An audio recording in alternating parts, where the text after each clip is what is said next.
Good morning. The February 17th Board of Education meeting is now in session. Please rise for the invocation. O God, we pray to administer that which is just in all educational policies, being ever mindful of your guidance, stir us to action with love, wisdom, and understanding. The pledge. I pledge allegiance to the flag of the United States of America and to the republic for which it stands, one nation, under God, indivisible, with liberty and justice for all.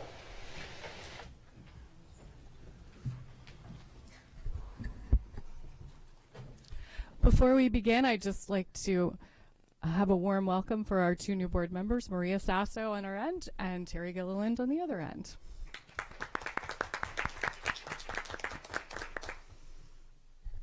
Item 2.03 is approval of the minutes. Do I have a motion to approve the minutes? All those in favor? Motion passes 9-0-0.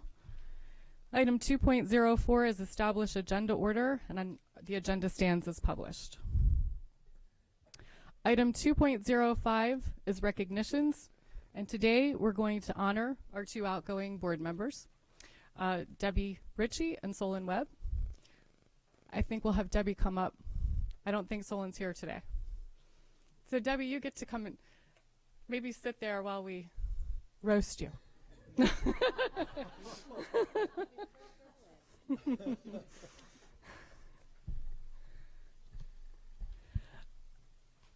They gave me a box of Kleenex, but I'm going to try to do it without it. Let me just start off by saying I'm grateful to the Capitol for giving me some space in the paper on Saturday to say my goodbyes to you and Solon, because you all know it's quite difficult to understand me when I'm a puddle of tears. But what I'd like to do today is just add a little bit to what I wrote. The journey may have ended sooner than you would have liked, but we are all better people for having made that journey with you. Thank you for living a life of passionate engagement. You are an example and inspiration to us all. I know there is plenty more of Debbie to come, and I'll be right along with you for the ride. Spectators never know success. And to Solon, if you are watching, thank you for helping me find my voice. You taught me the most important lesson I've learned in these past 3.5 years, that it is both a responsibility and an honor to advocate for those who seemingly have no advocate. Please keep on keeping on, because our county needs you.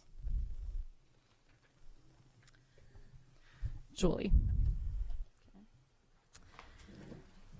The school board has all the hallmarks of a rotten job: low pay, high turnover, and blame and finger pointing. But year after year, a few people take it up because they care about children and their education. You see them up here a few hours a month, but you don't see the many, many hours spent behind the scenes working, learning, and advocating for children. Every person who has the dedication and commitment to do this job deserves our thanks and appreciation. Debbie Ritchie has been serving the children of this county and the state for over 2 decades through her time on the local, county, and state PTA and the school board. None of us will ever be able to measure the contributions she has made to children, mostly because we don't even know everything she has done, because she just did it. She didn't seek credit or shout her compliments. She has just worked hard. She has been always present, always prepared, always willing to speak her mind, as we all know. You may have noticed that Debbie and Solon were placed at opposite ends of the dais. And perhaps that was done to balance Debbie's willingness to speak her mind with Solon Webb's quiet thoughtfulness. Solon didn't speak as often, but when he did, it was always wise and articulate and calming. I will miss his calm presence, his healthcare knowledge that so helped us, and his special advocacy for the children of the Annapolis area. Solon spoke up for all underrepresented children, and he kept us all focused on those who often aren't heard. Debbie and Solon both represented parts of our county that have a significant number of children and families in need. They were both fearsome advocates for their areas and for all our children. I've learned a great deal from them in a short time, and I will miss them, although our meetings may now be shorter without Debbie. Thank you both for all you've done for Anne Arundel County Public Schools, and please continue to speak up and work for children, because this county will suffer without your voice. Mrs. Nally. Well, I think my colleagues have said it all, but I just want to personally thank you. I'm not going to be repetitive, but I am going to say you always impress me with your attention to detail. You turn around and come up with something, I'd go, oh my gosh, I didn't remember that. And I was always taken by your study, your attention. And also, I think we have to say you were the advocate for parental involvement. You always looked at the kids first and the parents, and you brought that in to everything. And I want to thank you, Debbie, and I will miss you greatly, and I'll miss you and Keith at events that we shared, and it's been a great ride. And like she says, I know we haven't seen the last of Debbie Ritchie. Debbie's got a lot more to give the community, and I know that you're going to continue to advocate. Solon, if you're watching, everyone said everything. I will miss you greatly. Solon was the voice. He always I was able to turn to him, and we would discuss health care. We would discuss all of the concerns he had to make sure that those in our school system who weren't often heard were heard. We toured many schools together, and Solon, I will miss you greatly. Thank you. Mr. Horskamp. So, as student board member, I'm only here for a year, and before I was sworn in, I was very excited to work with you, Ms. Ritchie, and Mr. Webb, and all of the board members. But with you, I always admired how outspoken you were, how you always tried to get your point across, no matter how long it took. And so, and with a little story, we have a MABE conference, so Maryland Association of Board of Education's in Ocean City, and my mom was nervous of me driving. So Miss Ritchie actually drove me to the conference, and in an hour and a half car ride, I actually got to know a lot about her history in Arrow County, and it was just so eye-opening on how much she's done for this county, and I just want to say I'm honored to have worked with you these past few months.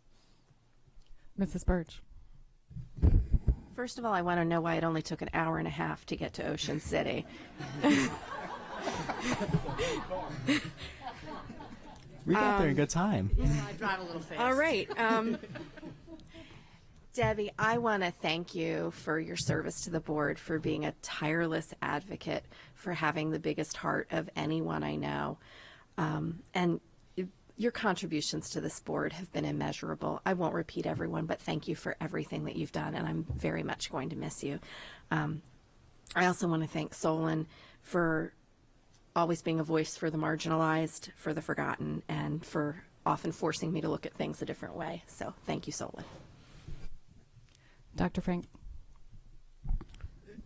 Debbie, thank you very much for being on the board.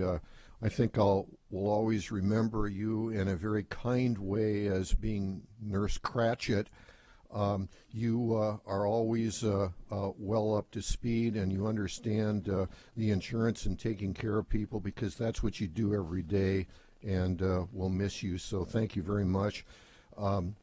Absolutely not last but not least is I absolutely am going to miss Solon Webb also, because he brought a great deal of personal insight about insurance, which is something he knows a great deal about. I'm going to miss his insight, and hopefully he'll be available to help us move forward in that area. So thank you both very much. Mrs. Pickard. Forcing me, because I'm going to cry. I did press my button. this is a huge chair to fill, and I'll miss you tremendously, but I know that we'll stay in touch. And Solon has, I just have to say ditto to what everyone else has said. It's been an honor to work with you both. Mr. Gillum? Thank you. I'd be remiss if I did not say a few words. I think we met about 15, 16 some years ago. Certainly, I've got to just echo, I think, a lot of what's been said here, but, certainly to say I know you've been a tireless advocate for students. I think we met through when you were head of the County Council PTAs. And again, process being what it is, this has not been without controversy. And we've got ordinary transitions and extraordinary transitions. I think this has been on the extraordinary side. But aside from that, I do want to say thank you to you for your continued service and, for being a tireless advocate, as others have said here. I appreciate all that you've done. Thank you. Mrs. Sasso? Debbie, thank you very much for everything that you have done. I did not have the opportunity to meet you or work with you, but I hope in the future I will. And to Solemn, I have already called Solemn and I have spoken with him. And I hope as a minority representative for the Latin American community, like I told Solemn, it's not only for the Latin American community. I also hope that I can work for the African American community and bring forth all of the points that are necessary so that our school system is a balanced school system. Thank you very much for your service, Debbie and Solemn. Dr. Arlato? Thank you. It has certainly been a pleasure over the years. And to both you and Solon, I don't want to be repetitive because your colleagues have said it very, very well. But let me echo thank you. You and Solon always brought it back in the end to the children, and that's important. And for me as a superintendent, as an educator, each of you and Solon always challenged me, challenged my thinking, wanted to know why, and were willing to both of you roll up your sleeves and have those conversations. And so I thank you for challenging me. Thank you. With that, the board would like to present you, Debbie and Solon, with Oh. And a clock. At a clock, I don't need to be any place now, so I don't need a clock.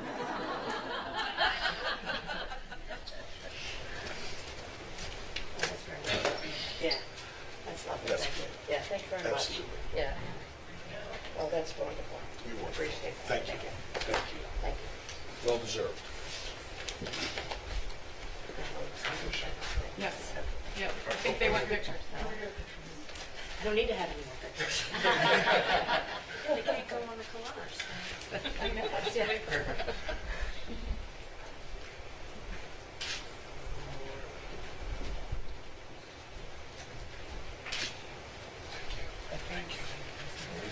I'll just take Yes. because I have a place to hang it.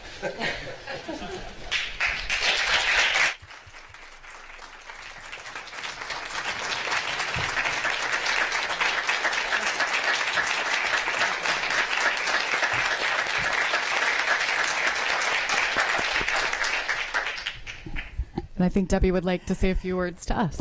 Yes, I would, actually. I debated whether I would attend this meeting or not, and in the end I decided that I would, because honestly I need closure as well. While I spent 5 years on the Board of Education, I in fact have been actively involved with public education for 20 years. To be sitting here is appropriate, as this is where I also stood for 4 years. I'm very proud of the work that we have accomplished these past 5 years, but more importantly, I'm very proud of the people that I've had the privilege to work alongside. We've been a very effective team. This doesn't mean that we have not argued, had differences of opinion, but in the end, the compromise we've made, decisions that were in the best interest of students. In a county of our size, there will always be those who disagree, and that's okay. I would like to thank Dr. Arlotta for his leadership and support of all students and commitment to our teachers. There was never a doubt in my mind that you were the best choice for superintendent to continue to lead Anne Arundel County Public Schools on the path to closing the achievement gap and providing educational choices that challenge and meet the needs of all students. I have and will continue to support the EEE programs and the expansion so that it's available to all elementary schools as well as early childhood education. I have served my complete term with Patty and Teresa. Both of these ladies bring a wealth of knowledge to the board, and it has been my honor and pleasure to serve with them, even during our disagreements, because in the end, I know that both of you were making decisions for all students. I will remember fondly our retreat to Miller's Island, as well as our attendance to the NSB and MABE conferences. Solon and I started together, and I have always appreciated his thoughtful insight into decisions, his ability to bring everyone back to the true purpose of our reason for being here, kids. Stacy, your leadership these past 2 years as president of the board, as well as serving as the lead on both superintendent searches, has been invaluable. Your passion for education is evident in all that you do. I'm honored to call you my friend.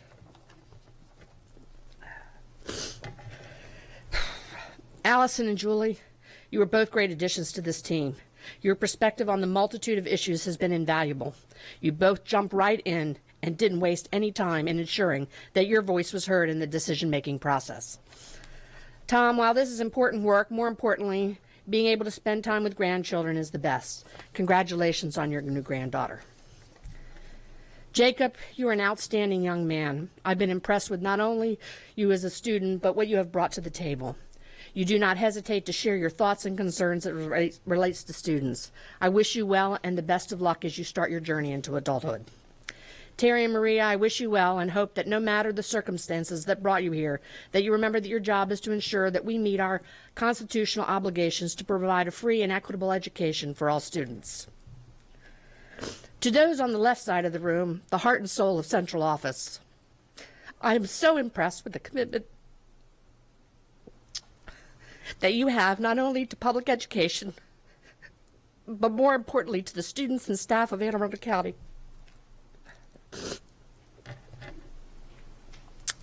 Many people make comments about Central Office and they really don't have any idea of the work that you do. Each and every day in this building, the hours that are committed to the ensuring that you are providing a full and enriching education to each and every one of our over 80,000 students, ensuring that teachers are provided with the tools that they need to support them in the classroom. Many of you I've had the pleasure to serve on committees with, and you've never treated me as if I was a bother, no matter how many questions I asked. I was always treated with respect. Not to be forgotten are those on the right side of the room.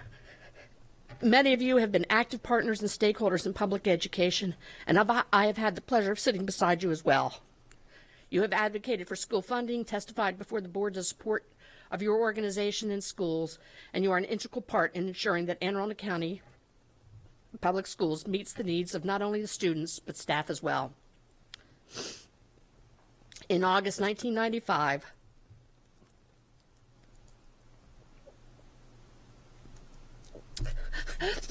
oh, I hate this. This really drives me nuts. I walked my daughter to the bus stop. After she got on the bus, I got in my car and followed behind her to school. Little did I know that journey, at the time, the journey I would be taking. It has been my pleasure to serve and to advocate for public education. And while this chapter was closed, I'm anxious to see what the next chapter will bring. Thank you.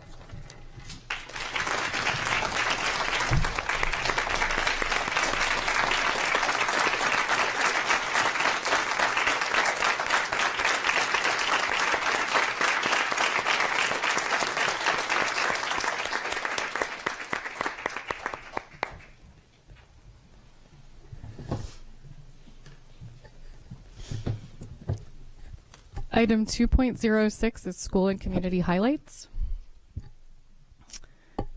And I don't know. Mrs. Hummer. Hold on a second. Last week, I had the pleasure to attend an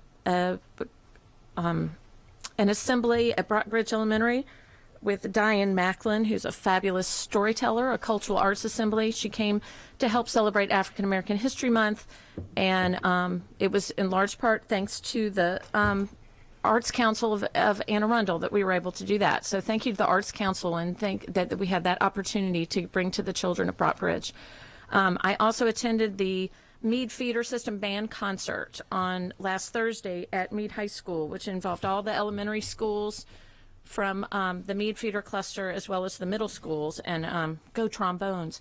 But it was great. It was so impressive, and I have often said, and I believe it with all my heart, that one of the jobs of the world that takes the most patience ever is an elementary school band and string instructor, because I don't know how they do it every day and stay sane, but it's fabulous to hear the middle and high schoolers that eventually it does sound like music, and it's because of those elementary teachers that have the patience to lead them there. So that was a great event to hold out.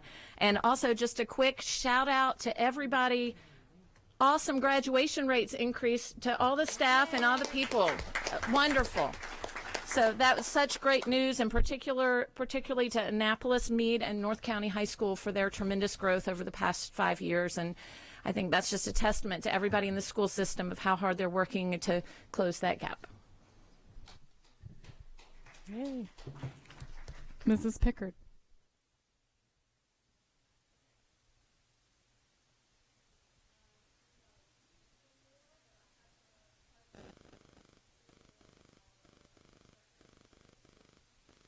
With her to both Hilltop Elementary and the North County cluster, and Southgate Elementary and the Old Mill cluster.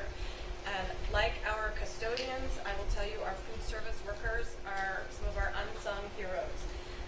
And I know you're going to think it's crazy, but you really should be eating school lunch every day. I got to see elementary students pile their plate with fresh fruit and vegetables, and not only put it on their plate, but then eat it. So while I very, very annoyingly pack my kids' lunch, I'm working hard to make sure that they start eating school lunch. But it was a fantastic day in the community, and what our food service team does is short of amazing. There's programs that I didn't know about: dinner service, Saturday service. It's amazing how our food service supports the learning and our students in this county. Thanks. Mrs. Birch. I just wanted to say that I had the opportunity to go to that Mead Feeder concert too, and I wanted to do a shout out for the elementary school flutes. And I did ask my daughter if she had ever played with a group that did so well, and she said, "Oh, I thought you were going to say that wasn't bad." Just going with your thing about the elementary school, but it was nice to actually recognize the music that the group was playing. So they did Star Wars, and it was fantastic, the elementary school students. So.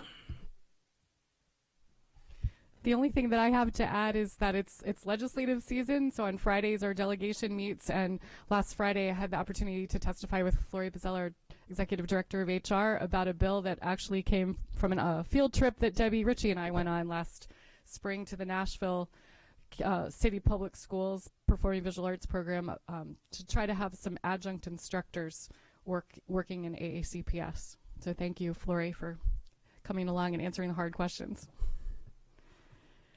The next item on our agenda is 2.07, the Krask Report.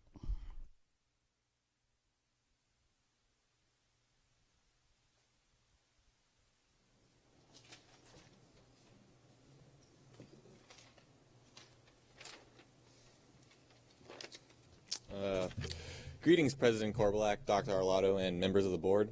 My name is Michael Moore, and I am a junior at Severna Park High School. I serve as the second vice president for the Chesapeake Regional Association of Student Councils. I'd just like to give my short thanks to Ms. Richards for all her service and everything. I've only been here for a couple of months, but just seeing you, even in that limited time frame, I really enjoyed seeing you speak out, and I loved it. So, as one door closes, another one opens. So I'd like to welcome Ms. Sasso and Mr. Gilliland to the Board of Education for Anne Arundel County. I'm eager to report to fresh faces, and I am looking forward to speaking with you in the future. It's just reassuring to see how a former student member of the board is back on the Board of Education, and I'm sure your previous experience serving will be an advantage to you and all of us. So this month has definitely been a busy one for students, so let's get down to business. I'd like to report on the great success for the Polar Bear Plunge donations within our county. Our school system alone raised $158,000. So I'd like to give thanks to everyone who contributed, donated, and plunged into frigid waters for this great cause. And furthermore, a special congratulations goes to South River High School for raising the most out of all the other high schools in the state. As for student accomplishments, I'd like to recognize Crask Treasurer Viraj Shah for his great success in being selected for the final 2 nominations to be sent to Governor Hogan for the new student member of the Maryland State Board of Education. Nominations are also open for our own student board member, and we encourage all interested juniors to apply. And then next week, on February 25th, Crask will attempt to engage in our annual lobbying day in Annapolis. I say attempt because this event has been snowed out for the past 2 years, so praying for the snow, or no snow. Our keynote speakers for today are Congresswoman Donna Edwards and County Executive Steve Shue. And we are all excited to hear from these great representatives. And Dr. Arlotto, please keep this in the back of your mind should you have to make a difficult weather-related decision. So as always, thank you for listening, and thank you for allowing us to represent the students of Anne Arundel County. Thank you. Item 2.08 is the PTA report. I don't know that we have anybody for our PTA report today. Okay. The next section is public comment. Anyone wishing to speak on an item not on today's agenda may offer testimony during this public comment portion of the meeting. Speakers will be allotted 3 minutes each, and the board asks that comments remain civil and appropriate for the various audiences that may be watching or viewing the meeting. Student-specific and personnel matters are confidential and cannot be discussed in this forum. This time is intended for speakers to voice their opinion and not necessarily as a question and answer period. Speakers may pose questions, but answers will be counted toward the 3-minute allotment. For the record, please give your name before speaking, and handouts should be given to the board assistant. I just have one card. Janet Norman.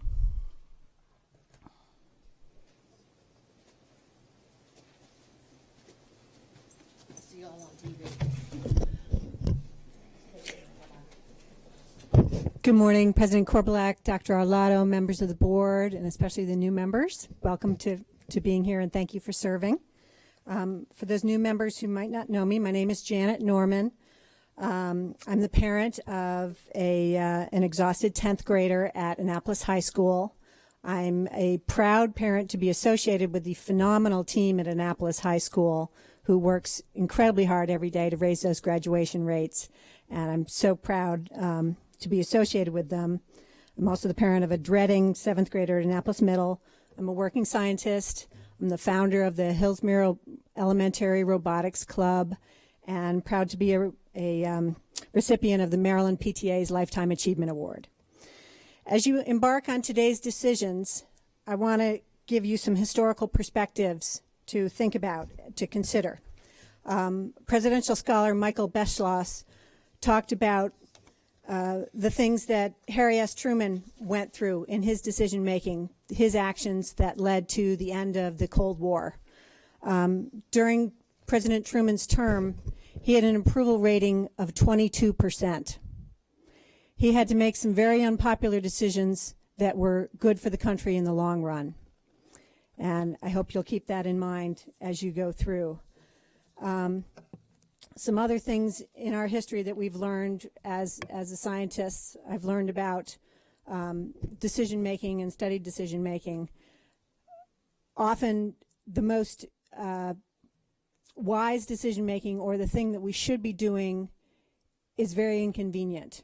And as I've brought up before, the lessons from the Challenger space shuttle explosion told us that it was inconvenient to move the shuttle launch date when the scientists told them it was the right thing to do. So I want you to keep those people in mind, the teachers that went up in that flight and did not come down in mind. I'm thankful to live in a country where we get to freely voice our opinions. We should so be thankful that we get to dissent, we get to provide input to our decision makers. And it's practically a national sport that we get to comment on everything and anything. But as you weigh the initiatives today of the very many decisions you have to make, I hope you'll keep in mind that it's not, it's not a popular thumbs up, thumbs down to what your decisions should be. It's you're guided by what the right thing to do is. And so I want to leave you with a couple of things that still haunt me. The recent publication from Dylan Klebold's mom of her book, talking about the depression that she did not realize was going on with her son. Her son went into school, to Columbine High School, nearly 17 years ago in order to commit suicide. He was highly depressed, and she did not realize that. He went to the prom 3 days earlier. She did not realize. So I hope you'll keep in mind our high school students that need your guidance, and thank you for all your efforts. We really appreciate them. Thank you. I have Alexis Guthler, Lisa Pline, Amanda Fiedler, Rai Rantnor, Mimi Shea, and Lisa Van Buskirk. I think we have seats for those.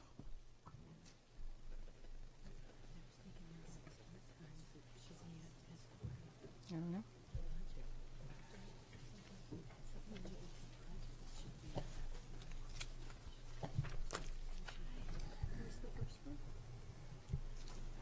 Alexis was the first one. Okay.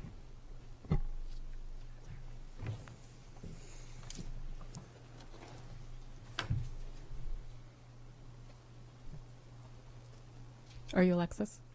Okay. Then Lisa.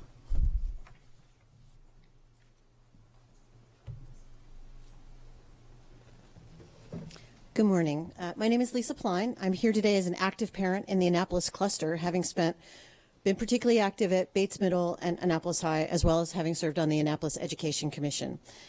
When I learned several years ago that Anne Arundel County values their students less than our surrounding counties, despite the fact that we are the third wealthiest county in the state, I made it my personal mission to pay attention and to advocate as a parent for education in our county. I'd like to add my heartfelt thanks to Solon Webb and Debbie Ritchie for their service to the community. They have been public service servants of the highest order. They communicate issues to stakeholders and act in the best interest of those they serve. They have set a very high bar for those who follow. Ms. Sasso, as you may know, I've been very vocal in my concern over your statements made on your application and your nominating commission public interview that demonstrated to me a lack of understanding of our complex educational system and the desires of the Annapolis cluster. I was further concerned that neither you nor Mr. Gilliland will have had the time nor the months of testimony and the hundreds of emails to have an informed decisions on the important issues that are in front of you today. Having said that, I read yesterday's Capital article with great interest and relief, and I'm cautiously optimistic that you will spend the time in schools and to understand our needs and the unique challenges that the teachers and administrators face. I hope you will stay true to the commitment you made in the article to advocate for the students stuck at the bottom of the achievement gap. Finally, I wanted to put a human face on the importance of the task you face by telling you about just one of the exceptional teachers that Anne Arundel has lost due to the dysfunctional educational priorities of Anne Arundel County. Mike Milkovich was a teacher at Annapolis High School for 8 years until last week. Most recently, he taught AP psychology to any student, regardless of academic record, and worked to make them successful in the classroom. Let me quote from the tribute our student government gave him online. Quote, "Friday was the last day of teaching at A High for one of the greatest teachers our school has ever had. A teacher who's been featured on the NBC Nightly News, a teacher who stayed late at school, took work home, and made his class the most fun for everyone who had the privilege of taking it. Mr. Milkovich wasn't bound by his contractual obligations to make his class unforgettable or to build strong relationships with everyone in his class, but he did. It is clear that he went above and beyond what he was required to do because he is a truly passionate and caring educator." Members of the board, this is just the first of many highly effective teachers that Annapolis will lose by the start of the next school year because of the pay cuts teachers at the challenge schools received last year. As you mentioned, A High just reported a remarkable growth in graduation rates for the class of 2015 among all groups: white, African American, Hispanic, farms, special education. and we rewarded the architects of that success with a pay cut. We cannot continue to serve the wide diversity of students we have and close the achievement gap if we treat our teachers in such a way that the best and the brightest leave. Thank you, and thank you all for your service to Anne Arundel County. Thank you. Amanda? Hi.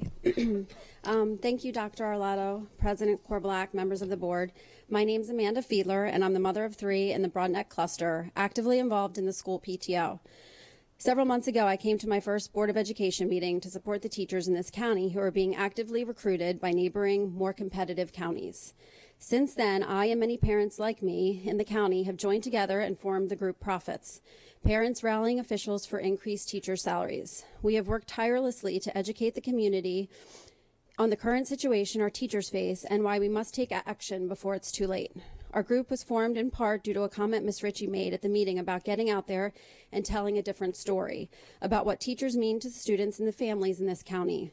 My initial reaction to the comment was anger. However, I quickly learned that she spoke from frustration that she and the board were unable to help the teachers and parents who stood before them. The responsibility lay with our county elected officials.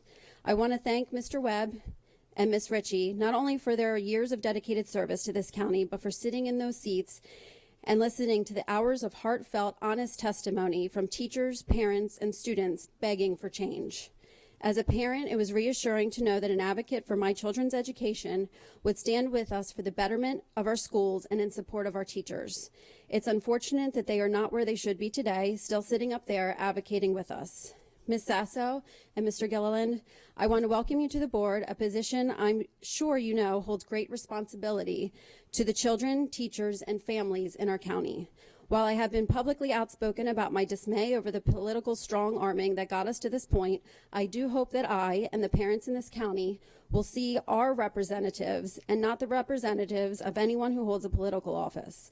There are many parents in this county who are skeptical about why you sit here today, and they are at home watching, or they're watching this meeting, or they're saving it on their DVR to watch this evening. We will be watching over the next several months to see where your interests lie. Do they lie with the future of education? Are your interests in closing the achievement gap, supporting the educators who fill the classrooms and mold the future of our children? Or do your interests lie elsewhere, as been suggested by the debacle of this process thus far? As I stated in my opening, we are in dire situation in this county. Unfortunately, due to no fault of your own, you have missed hours and hours of public testimony. You haven't been privy to any of the hundreds of emails that parents, teachers, and students have sent to our previous board members. Cliff notes on years of history on such an important matter in just 2 weeks' time is not sufficient for anyone to make an informed vote on the future of over 80,000 children in Anne Arundel County. For this reason, I ask that you refrain from voting today on any item which you do not have full history or knowledge of. Thank you. I have 6 cards related to Start School Later. I just wanted to clarify that this is about perhaps the survey, or is this about a budget issue? Because if it's budget, we'll have to save it for budget time. Some are about the budget and some are about the survey. Okay, so the folks who are here to talk about the survey can talk now, and then the budget we'll save for later. So the 6 cards that I have left are Alexis Guther, Raya Reitnauer, Mimi Shea, Lisa Van Buskirk, Deborah Wood, and Laura Booth. So are you guys the ones talking about the survey? I'll start the survey. Okay. I'm Lisa Van Buskirk, and I would like to show a video. I would like to start at 15 seconds.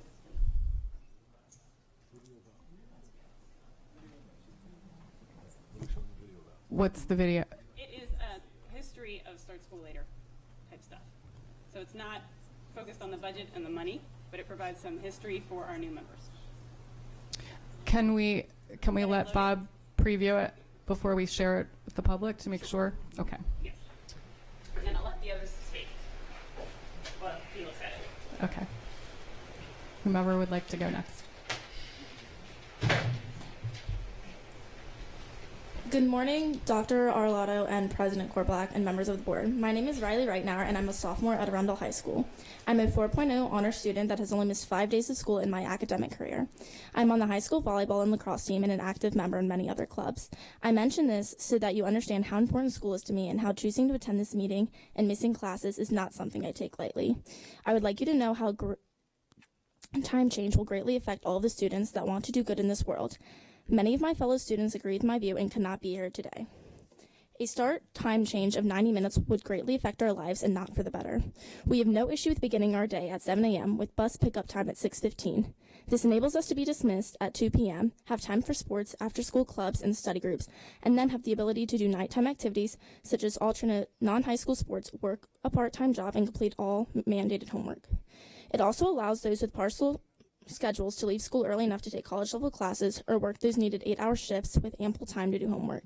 If times are shifted to get out at 3:20, school sports will go too late to do alternate sports and work a reasonable shift at a job. Kids will have to make difficult choices between early college classes, to work, to save money for college, or give up sports, which could lead to a scholarship. How is one to decide? I will need to do a completer course in child development when I am a senior. This will include interning at an elementary school, and with these proposed times changed, this will not be possible. I will get out between 1 and 3, and our feeder elementary schools will get out at 2. How will I be able to get my credits? My sister in elementary school will get home at 2, and instead of picking her up and getting her home, she will be able to meet me and take me home. But, however, together we can meet my middle school sister at the bus at 4:20, and when she's not in dance company, she would be getting home at 5:30. This does not seem right. Many others and I take their siblings home from elementary school. What will they do now? Get daycare that is they cannot afford? I've heard that research for this time changes are to help teenagers get more sleep because this will help kids perform better and prevent them from making bad choices with too much alone time after school. I do not think that this will help. They will get the same amount of sleep because everything will just get pushed back and they will still do whatever they would like to do, even if it is delayed by 90 minutes. Moreover, for those students who think that going in later will prevent sketchy behavior and bad choices, I think that you're mistaken. Out of hundreds of kids, these kids are a small portion, and why should a small portion of kids who cause issues affect the large portion of ones who do not? The ones who wake up every day, go to school, and do great, and enrich their life with sports and after-school activities. The ones who do not even have issues are seeming to be the ones who get punished. We do not throw out all of the apples for one bad one. And let's be honest, do you really think that going in 90 minutes later is going to make a troubled person less troubled? The time of day do not change people or a person's behavior. This is up to the individual, and I believe you are who you are, and that does not change by a clock. It changes by work and desire. Thank you for your time, and if you have no more questions, please excuse me as I get back to class. Mrs. Nally. I have one question for you. Right. Thank you. I've heard from many of the folks that you've spoken about and the impact.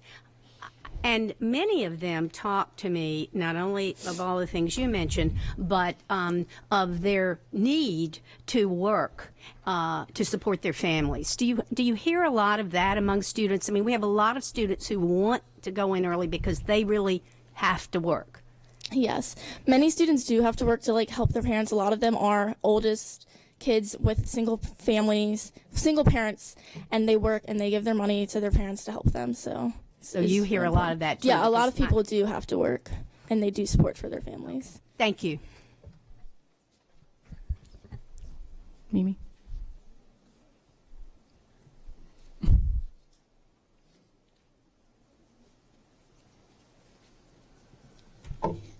Hello, members of the board. Pardon my nervousness. This is my first time ever speaking to a Board of Education.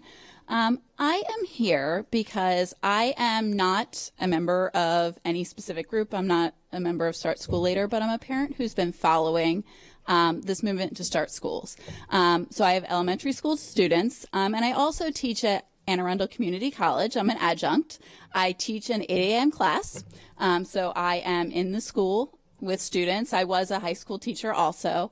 And one of the things that has concerned me is as we're talking about these options, my understanding is that you have been presented with a huge body of evidence that there was a reason that you put the money into our budget to consider starting school later. And then when this happened, a idea was put forth. This is our option. And when I look at the surveys from last year, or actually 2014, option A, which is the option that was chosen, was an option that got 15% of the vote or of the polling people. 15% of people thought that this was our best option. And since that time, bus software has been purchased. We've been trying to accumulate a body of data to decide what is the best idea. What is the best way that we can start times? My real concern is, as I went to the forums, I looked at the polls, I looked at the articles. We are not in any way distinguishing in those polls the difference between people who think that we should start school later and the people that think that we should follow option A. So what I have a concern of is that we have asked people, do you support option A? And we are taking that information to the best of my knowledge to say, do you support starting school later? As a scientist, I teach biology. I read the studies. The body of evidence that says that high schoolers get better sleep as the night goes on is really important. We're not even saying only that they should go to bed later. We're saying that their sleep is more effective if their sleep is happening earlier or later in the morning. And that's really important. So that body of research is there. It's a huge body of research. It's accepted. There's a huge following by scientists that this is the way it is. But what I don't feel that we got a good reading on is whether or not the parent opinion in our survey was on whether we should start school later or whether we should follow option A. So I'd really like to encourage you to consider that these other options still exist. There are other ways than option A to start school later. At Folger, we did our own survey. I'm a Folger parent. The Folger survey said that I believe it was 28% of parents approved of the current plan, but when you consider all parents approving of starting school later, it was about 80%. And that's pretty significant difference. Thank you. Could you state your name for the record for us? Sorry, Alexis Gietler. Thank you.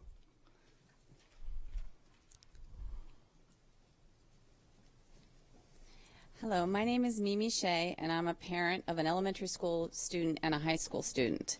I know you've already heard the research, the science, and everything about the start school later. I won't bore you with any of that. Today, though, my biggest concern is that you don't read the results of this recent unscientific survey as a reaction to gauge how all of the community feels. Just like Alexis just said, the survey was very black and white. How do you feel about this specific proposal? It didn't ask the question, would you like to have healthier start times? Yes or no? Because that wasn't asked. It was, do you like this specific proposal? I am for healthier start times, obviously. I'm not I'm just a concerned parent. But when you ask the same question last year, most of the people who answered were for the changes. And as Alexis said, you chose the least popular option when you put it forward to the parents, the 15%, which is the one that the least people voted for. So this time the plan gets 27% versus 15% with a much higher response rate. So I think that's good. Looking back on it. This morning I looked up at both Fairfax County and Montgomery County survey results. Both survey results had strong opposition from the parents and the teachers, especially in Fairfax County. The teachers were against it. So, but those counties pushed forward and made the change anyway because it was for the health of the students. I think that I know that you were getting things moving along to stay on schedule, so you had to get the data out there for the bus routing before the bus routing software was finished. But I think that this proposal was released prematurely before the software could easily tighten up the time and find efficiencies that the human eye could not. The options originally proposed before the survey were a first stab at possible changes before the software was purchased. Overall, I feel that the process in the last month, the way this was all presented, was completely biased against actually making the change. I feel like the survey was biased, the forums were biased. My facilitator at Table 8 in the Oak Hill session was clearly biased, as she adamantly argued against the change at our table. And the comment sheet at the forum was biased because you got this much space, like one line to say you liked the proposal, and a whole half a page to say why you didn't like the proposal. And I feel that this was done in a way early on to pit the parents against each other. So you cause all this commotion amongst the parents. And we really should be working for all the children, not against each other. And the goal should be to achieve healthy and sensible start times for all the students. And please consider the proposal, perhaps with some adjustments to what was proposed. Thank you. Question. I'd like to ask her a question. Tom. Excuse me, could I ask you a question? Sure.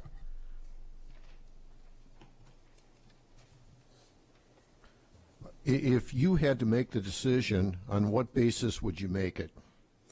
What decision are you talking about? To actually fund it or not? School start time. What should we do, and on what basis would you make that decision? Well, I would, first of all, I'd let your software that you bought and spent all this money on, let it do its job. So you'd simply make the basis of the decision on the software alone? No, I'm saying that I think that if you wanted to have an interesting poll, you would ask the question, do people want healthier start times or not? Please excuse me for interruption. So are you saying you'd like to make the decision based on the number of people that raise their hands on the poll? Is that the basis we should make this decision? No, I think the decision should be made based on the health of our children. Thank you. Thank you.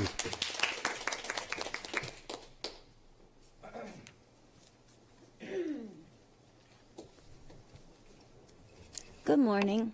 I'm Dr. Deborah Wood, guardian of a Broadneck High School special education student and a child advocate. And a little background on the scientific support for later high school start times. The National Sleep Foundation is a nonprofit organization leading public education efforts regarding the risks associated with sleep loss. They convened a Sleep and Teens Task Force, which produced a report in the year 2000.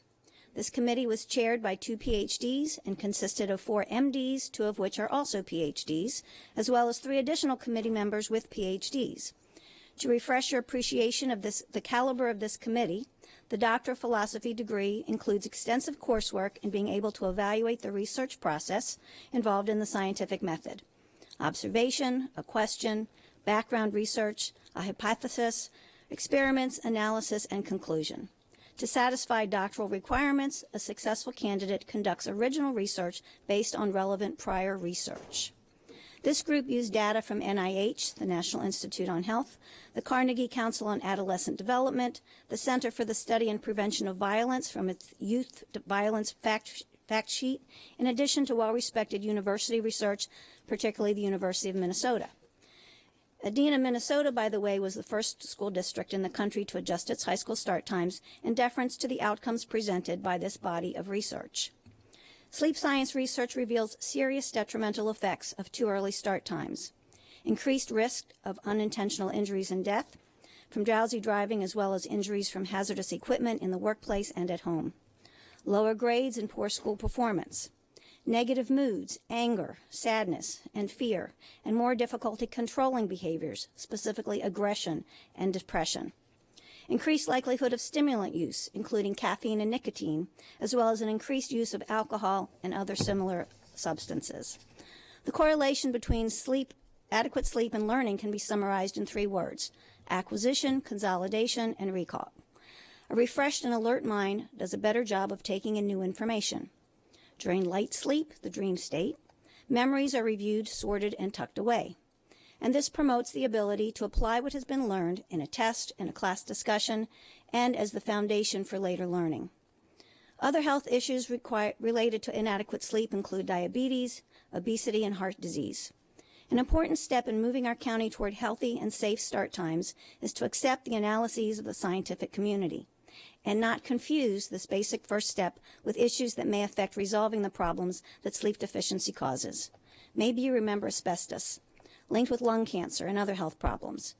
Tearing down all the buildings with asbestos in them was not the most prudent solution, just as pitting the safety needs and child care needs of elementary students in the top columns of what a change in high school start times may affect. No, the solution with asbestos was so often to just leave it where it was. You see, it's the flakes that are in the air that cause the problems, not having it where it is. Solutions for the affected community issues that changing high school start times will disturb may be put together as needed without disturbing some problems. Well, we must agree first that the science that tells us the best time of day for sleeping for adolescents is in fact science, and resolve to do what we can to make that happen. To do nothing is to continue to do harm. Thank you.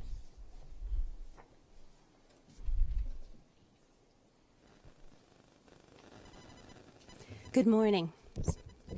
Good morning. My name is Laura Booth. I have an elementary school student and a middle school student here in Anne Arundel County Public Schools. My background is mathematics, specifically a concentration in operations research, which make more sense to you if I just refer to it as logistics.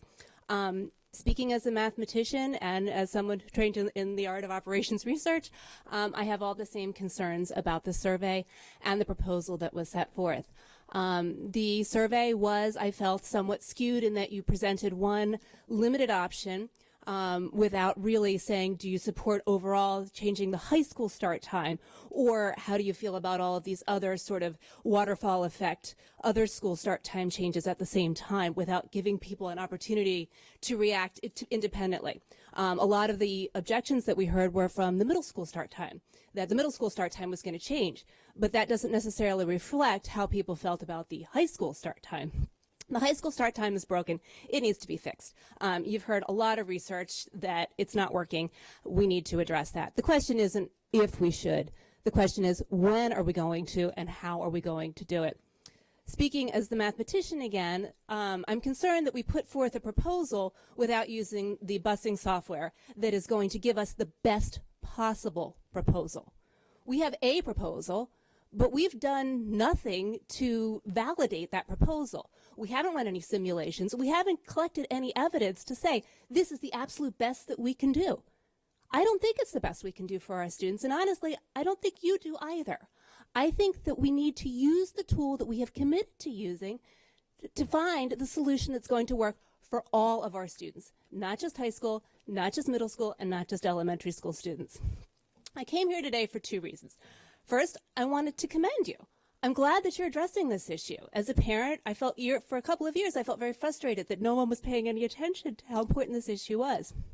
I was really encouraged when you commissioned the task force. I was even more encouraged when you bought the software. I was more encouraged when I saw, okay, we've picked a proposal, we're trying to move forward. But I really feel that we could do better. So I'm here also to encourage you. You can do this. We know that it can be done. We have seen it in other school districts in our area. We know that there are choices out there that can fix the problems that our students are facing right now. So I'm here today to encourage you. Use the busing software. Come up with the right solution. Use the kind of out-of-the-box creative problem solving that we're trying to teach our students. Lead by example. We want to release students into this world who are going to go out there and solve all the world's problems. This is a smaller problem, perhaps, than what's going on in the Middle East, but you have an opportunity to lead by example, and I encourage you to do so. Thank you for your service to our community. Good morning. My name is Danielle Brooks. I'm the mother of 3 children in school, and my background is in social science, but what I do every day is work with numbers. So I tell stories through numbers. Just like some people tell stories through letters, stories through letters, I tell them through numbers. So I know that how they can be manipulated to appear a certain way. And what I saw in the survey results, when you say something is 68% against and 32% for, when you don't acknowledge that those numbers are statistically insignificant because the polling numbers were not large enough to really get an idea of who the population is, it gives people a certain feeling of having won. And so when I went through the comments yesterday, a lot of people felt that, you know, they were using terms of, well, the majority has spoken. Most people don't want this because it's 68% against. And that's not absolutely true, because what I saw on both sides of the proposal were people who were for and against saying, vote early, vote often, because you could.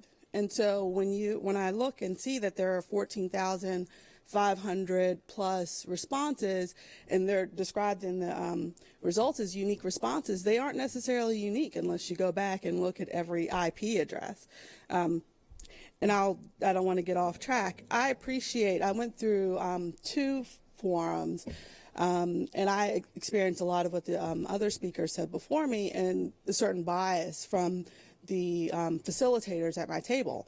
2 different nights, 2 different people who clearly had some issues. One at the, and I don't want to name any names, but one at one forum who didn't take notes down from my comments, and that she handed me the paper and said, feel free to write down what you'd like. I did arrive late, but she didn't take any of my notes, and she was nice enough to hand me the paper, so I did write it down. So I think that the survey was helpful. I think that it was done with all the best intentions.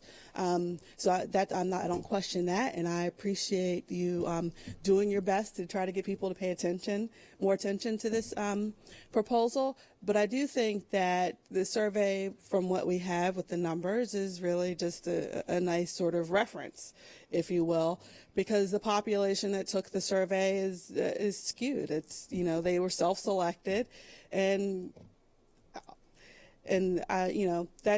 I think it's a nice reference guide, but very colorful, and that's about all that you can take from it. And I do hope, to Dr. Frank's question, that when you go through and you make your decision, that the survey, again, being used as a nice and colorful reference guide, is not what you base your decision on, that it is a public health decision, and that you make your decision based on that.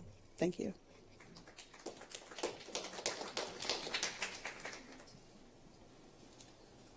Good morning. Can I go next? I hope you can hear me. My name is Teresa Sutherland, and I'm the parent of a 16-year-old at Annapolis High School. I'm here to talk about part-time schedules for our high school students. So my son comes home last year, and he goes, Mom, did you know every senior at Annapolis High who isn't in the IB program takes a part-time schedule? I said, really, honey? Every senior? And he says, yeah. And he goes, that's what I'm going to do. And I said, okay. I said, well, you going to go to the community college for the other part of the day? Are you going to work? Exactly. What are you going to do on this part-time schedule? He said, I'm going to chillax with all my friends. I said, I don't think that's going to work. But I did talk to his guidance counselor about a part-time schedule, and I hope I have this right. I know if they take 8 credits a year, they're going to have 32 credits, and I think they only need 26 to graduate, and that, in fact, they can do a part-time schedule their senior year. So when I talked to the guidance counselor last year, I said, how does that work? Is it they come in the morning, they're off in the afternoon? Can they take off in the morning, come to school in the afternoon? Can they do it every other day, take 4 classes on one day and nothing the next day, etc.? And she told me that the policy is that they have to come in the morning. And so, yeah, okay, I'm not sure I like that. So I don't know. So then this year he has a different guidance counselor, and he's filling out his paperwork now for his classes next year. And so I asked her, is there any way, suppose whatever classes they take or want to take aren't offered in the morning, or it doesn't fit in the morning, or suppose the class he wants to take at the community college is offered at 9 o'clock and not at 1 o'clock. How can he do that? And in the meantime, I know of at least one other kid who was a senior last year who went every other day and worked every other day, which is actually what I think my son wants to do.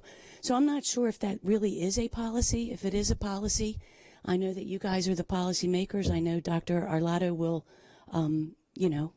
try and establish good policy and present that to you. So if that is the policy, I would ask you to look at that, because I think that's a really valid option for children either working, taking classes at the community college, or even those who don't want to get up at 5:30 in the morning to be here by 7:17. So I would ask you to consider that option as well. Thank you. Thank you. I don't have any more completed cards. Is there anyone else who wishes to address the board at this time?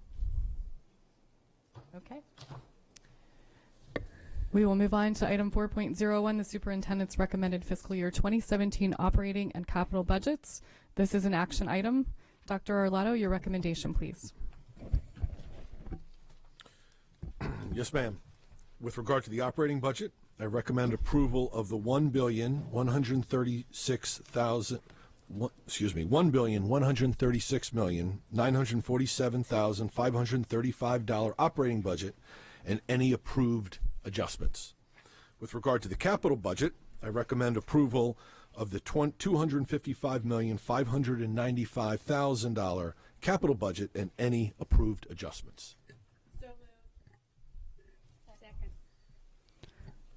Okay, are there any board questions or comments? Mrs. Birch? First, Mr. Sheknovich, could you explain any changes on this from our original presentation? Is there a change in state revenue? Yes, ma'am. For the record, Alex Sheknovich, Chief Operating Officer. Please allow the other colleagues to introduce themselves for the record as well. Matt Stansky, Director of Financial Operations for the school district. Lisa Seaman Crawford, Director of Facilities. So as you know, Ms. Burge, on the 16th of December, the superintendent remitted his recommended budget, and following that, on the 5th and the 7th of January, public hearings were held and a public attended workshop was held for this body on the 19th of January. Following those three events, on the 22nd of January, we were notified of the state revenue estimates as contained in the governor's budget. And as you know, the superintendent's budget being remitted in December predates the governor's office putting forth their recommended budget. So as I said, on the 22nd, we were notified by the state agency of our revenue numbers. And fortunately, they increased over what the initial assumption was when Dr. Arlotto remitted his budget. Specifically, the numbers that were released on the 22nd of January had Anne Arundel County Public Schools slated to receive $2,073,734 additional dollars in state aid. And so has been customary of years past, when we receive notification that there is an increase in state aid, we then do a direct dollar for dollar offset against a request from the county government. So having been notified of that increase in state aid, approximately $2.1 million, the exhibit that's before you today shows now a state aid number of just under $14.9 million. And again, previously it was $12.8 million. Similarly, the exhibit that's before you now shows a request to the county government of just under $38 million, where previously it was just over $40 million. The rest of the revenue numbers that are up on the exhibit remain the same. So the federal government number remains unchanged. The state number is in fact upped by that approximately $2.1 million. The local revenue number remains the same. The restricted revenue number remains the same. The fund balance year-over-year change remains the same. The county funds number is reduced by that approximately $2.1 million, and the food services number remains the same. The total recommended size of the budget year-over-year change, FY17 to 16, remains unchanged, and that request, as presented by the superintendent, is for $51,449,835. Okay, so now that our county request increase is 37.965 and change, how much is that now over maintenance of effort? So the maintenance of effort figure, given our student growth of approximately 770 students, is $6.2 million. Okay. So you take the $6.2 million off of the $38 million that's there, and you're essentially just under $32 million worth of requests in excess of the maintenance of effort. Okay. Again, with $6.2 million being approximately being that MOE number. Okay, and before it was closer to 34 million. Now we're closer to 30. Yes, ma'am, correct. Okay. All right. Okay, thank you very much for that update. I wanted to make sure we all understood where we were on those numbers before we went any further. The budget, is it okay if I go on to something else after my question? Okay. The budget committee met this morning, the board's budget committee, to discuss our concerns about our healthcare fund, it has come to our attention that that actual numbers for healthcare claims for our employees have been increasing here in the county school system, as they have both in the county and in other school systems around the state, and probably for everyone. I'm guessing that this is a nationwide kind of thing. I don't think it's just us. Hopefully it's not just our employees that are unhealthy. Because our projections are high, I mean, the actuals are higher than our projections, we are on track to only have $5.5 million in our health care fund at the end of this fiscal year. The superintendent's budget has asked for an infusion of $15 million for next year. With that $15 million and a projected 7% increase in estimates for claims for next year, we will end FY17 in the negative, which means we won't be able to pay claims through next year. I don't know about the rest of the board, but I have a bit of a problem with that. And this morning at our budget committee meeting, we decided that we would like to amend the superintendent's budget so that we can cover claims through the next year. And so the budget committee adopted an amendment that we would like to propose to the rest of the board to increase the county revenue line request by $5 million to increase the total budget request to $1,141,947,535 in order to fund an additional $5 million in the fixed charges state category. The additional funding in the fixed charges state category shall be utilized to fund the employer's share of employee health insurance. With this additional $5 million, we project that at the end of FY17 we'll have about $2 million left. It's not a big cushion, but it's enough to get us by. This is a very conservative ask. In the FY18 budget, we're going to need to ask again. There's no question that we're going to need to ask again.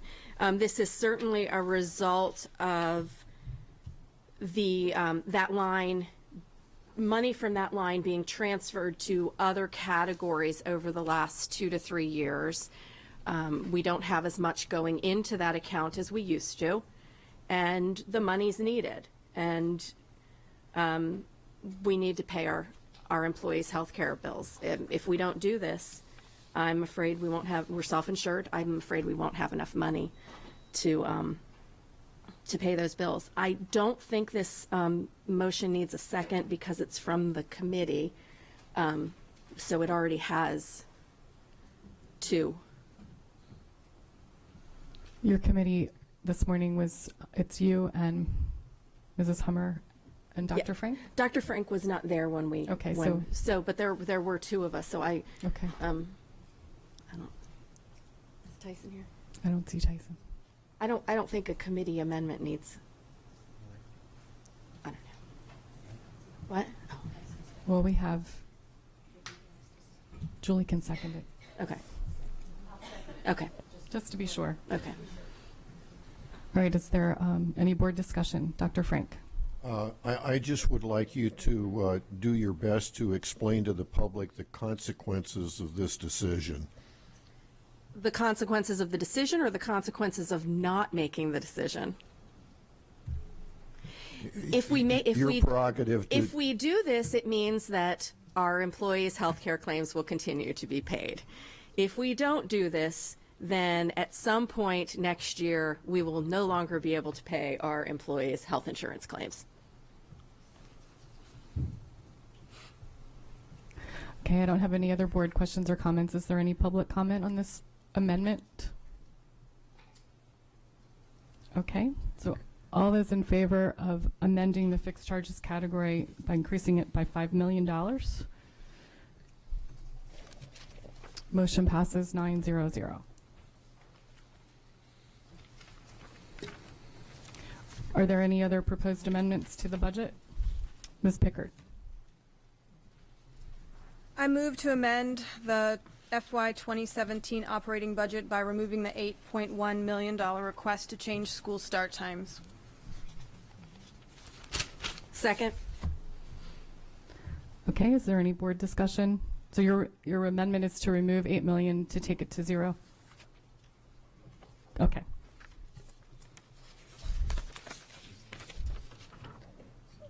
Mrs. Birch. I think I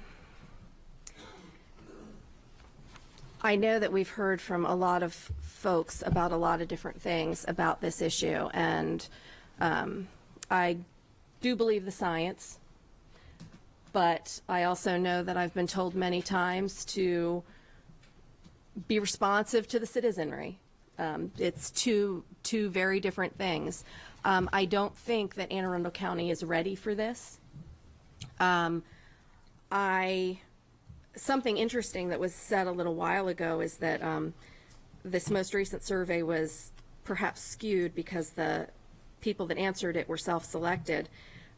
However, I think that the first survey was also skewed because the people who answered it were self-selected, and probably even more so than this one because the whole county wasn't aware of the issue. I think more people are aware of the issue now than were a year and a half ago when we first started looking at this.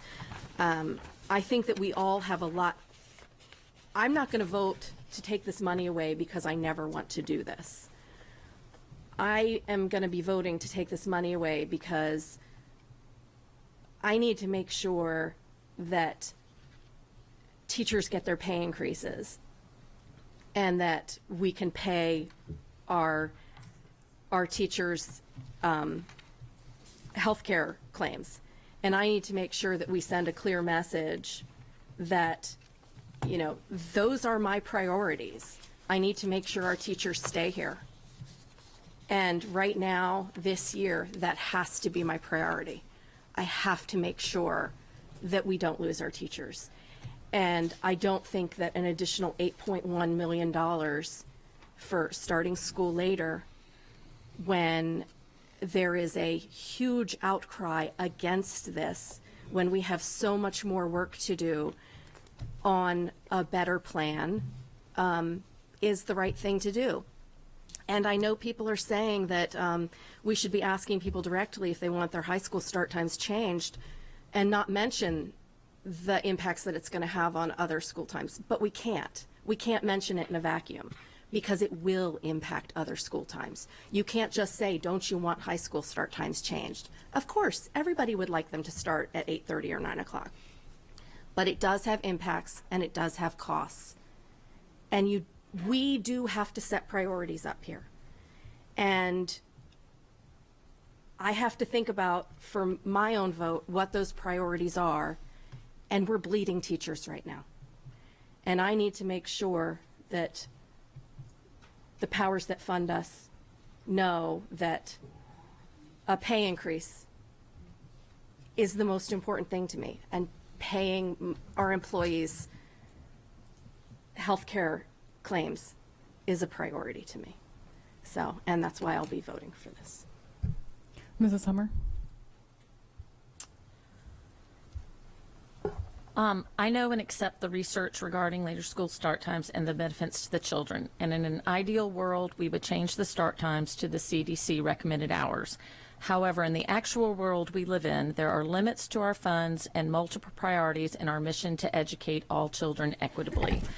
Priorities like that, like start times, are also well supported by research. Overwhelmingly, the members of our school community have let us know they do not support the current proposal to move start times as dramatically as the CDC recommendations would require.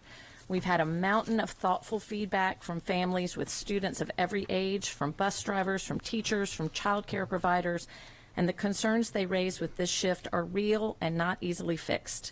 The logistical and personal challenges would be enormous. There are many, many programs and changes that we know would be good for children, but we as a board must prioritize these programs and initiatives, and that means we cannot do everything that is good. With that need to balance our school priorities with funding as well as the feedback from our school community, I do not believe it is the time to ask for the funds required for this particular start time shift. I will propose a smaller shift using lesser funds, but I will vote to remove the $8.1 million request. Mrs. Pickard? I would like the public and the people in this room to know that this has been a grueling decision for the 9 of us. Well, maybe 2 haven't been thinking about it as much, but these start times that are proposed in option A are actually the start times that I grew up with. So, and that community has had those start times in the suburbs of Atlanta since the 60s or 70s. And the community is thriving, blue ribbon schools, yada, yada, yada. But we didn't ask them to change on a dime when we have other fiscal constraints with our budget. Also, the option A actually works okay for my family, but I am not representing my family on this seat. I'm representing the county as a whole. And I've heard the stories, I've heard the students, and I'm very concerned with our healthcare fund balance, with our teacher pay, with our priority to put more classroom teachers in our schools so we can reduce class size. We are asking for 10 in this budget, when truly to bring our class sizes down to our own recommendations, we need 416. So if the county has $8 million, this is not where I want it to go. Ms. Sasso?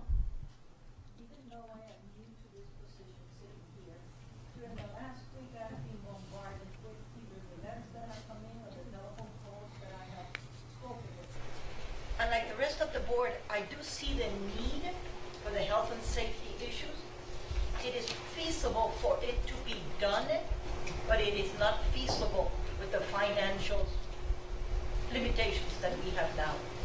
So I think we have to be true to basically where are we standing, unless we get a huge donor that will give us the $8.1 million so that we can do the change, which will not be our constituents who will come up with it and be taxed. I think that we could ask, not for the whole amount, the 8.1 to be eliminated, but perhaps there can be a task force, and I'm going to turn around and look at Laura here, who spoke as a mathematician, and others. If basically we could go back to our own people who support it, and if they could come back to the board, if they could come back to our superintendent and say, hey, we are ready, willing, and able, let's see if within the next long-range planning, within the next 3 to 5 years, we can basically make this happen for our county.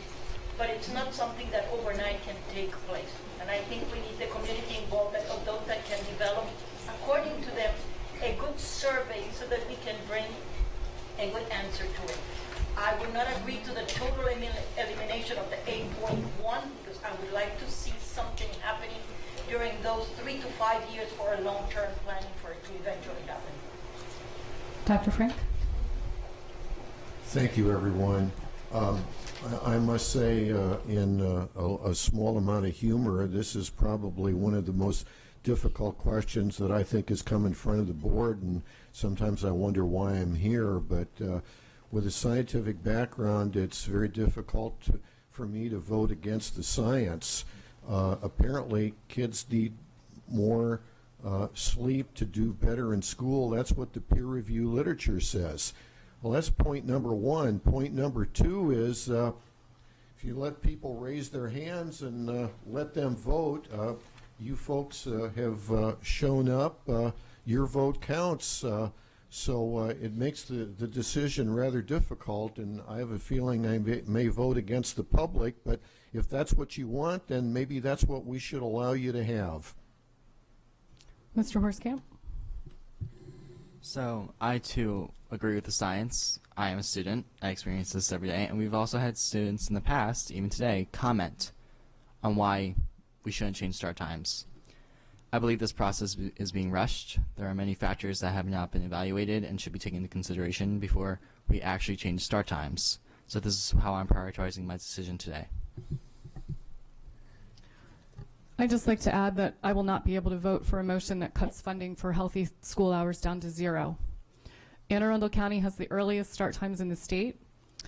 We've been talking about these unhealthy start times the entire time I've been on this board and for many years before that. The plan that was vetted at the community forums this year is not acceptable to the majority of our families, and I absolutely respect that.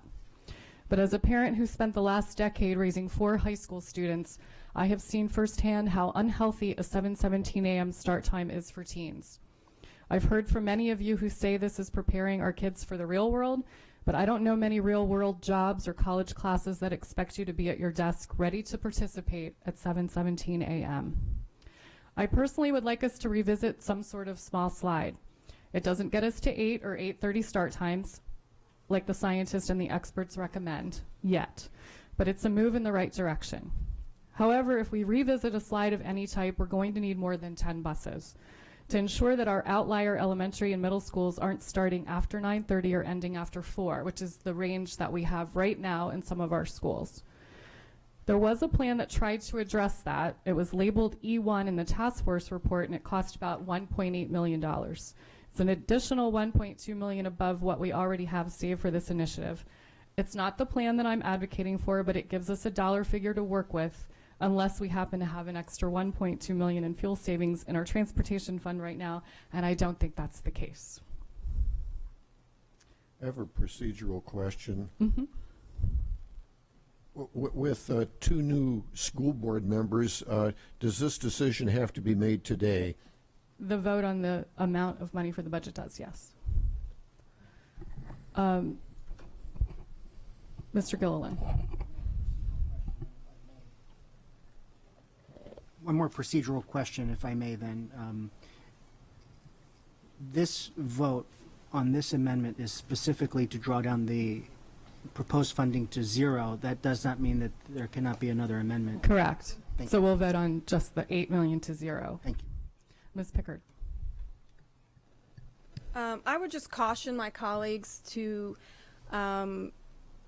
well, if we're removing the 8.1 million, I would caution my colleagues to, from the dais, trying to piecemeal some other plan with a dollar amount that isn't vetted, that doesn't have the use of our software, that doesn't take into consideration the 31 already late starting schools, both middle and elementary, and sending a number that we don't have any sort of details on to the county council, with the expectation that we're going to then operationalize something that clearly has already been vetted, making 31 elementary schools, even if we can pull back 10.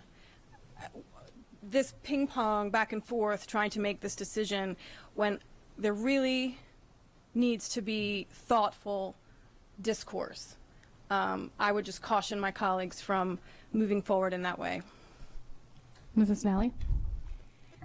Well, as everyone knows, I am absolutely would never vote for anything that causes our elementary schools that are already late to go later. That you've heard me expound on this many times, and the reasons. Now, my question, Mr. Jacknovich, is if we did a slide back, gosh, we talked about this several years ago. When Mr. Pruski was on the board, in fact, and this was a discussion. If we did a slide of that, let's say let's say we did a slide to begin with, and as Mrs. Sasso said, worked our way over the next 3 to 5 years over continuing. But if we did a slide of 13 minutes, let's say we pushed high school times to 7:30. My original concern was then if a elementary school goes at 9:30 and we automatically slid them, then you have elementary kids that are going in, and because of art, music, PE, somebody's got to have art, music, and PE first thing in the morning. Then they've got to have lunch. So it would mean many of elementary schools, some of them, would not start academics till afternoon. And as a former teacher and a principal, this would not, I don't even like the times that we've got now, to be honest. I think they should be a little earlier, but anyway.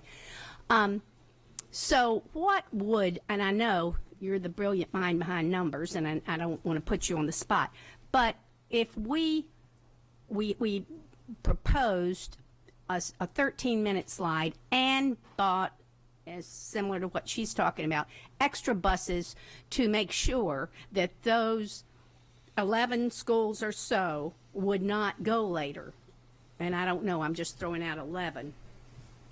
What in your ballpark, is this fair to say, would that money look like? Or do you have that ability to ballpark that? I'm sorry. Ms. Nally, let me, I guess, offer two comments. One, timing, because I think timing or sequencing is important. That's a predicate to the second answer. So as everyone knows, as the board knows, we currently have approximately $602,000 that was approved as part of the current operating budget to facilitate the purchase of approximately 10 buses to be used for the non-publics, and that was affiliated with a shift, a universal shift. We have not analyzed the back end, so the board would have to provide some specificity regarding which schools specifically and to what time they're trying to move them to allow us to sort of undertake those calculations. So I don't have a number, but what I do know is this: is that what we have before us is the FY17 operating budget that we are required to remit an approved recommended operating budget to the county executive no later than March 1st, and the county executive has till no later than May 1st to remit his recommended budget to the county council. And by charter, the county council has at least until June 15th, or no later than June 15th. The concern then would be, no matter what that number is, and again, I apologize for simply not being able to calculate that here on the spot, but the bigger issue is how to operate, put that in operation logistically, is that if we find out on June of the current year, 2016, whatever that final number is, we can certainly do that universal shift. I mean, we said we could do that because we already have the budget, but it would take us a full year at a minimum before we could implement the rest of that change, because it would take time, as you heard from the bus contractors and from others here when we held that public hearing, that it would take time for them to acquire the buses, have them built, get the drivers in place, et cetera. So part of that change, if this was to transpire, part of that change could be implemented for August of 17, that being a universal shift of some specified number of minutes.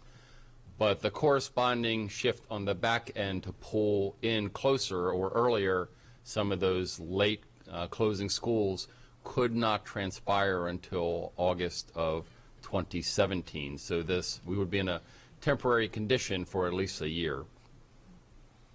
Okay, thank you. So, Mr. Sheknovich, just to clarify what you were just saying to Mrs. Nally, if we do not put any additional funding in this FY17 budget, then the soonest we could see any kind of shift would be August of 18 because of the ordering of the buses. No, if we have nothing in the bank until June or July 1 of 2017? That's partially correct. So we currently do have $602,000, so we can do a shift like a in August shift of 16.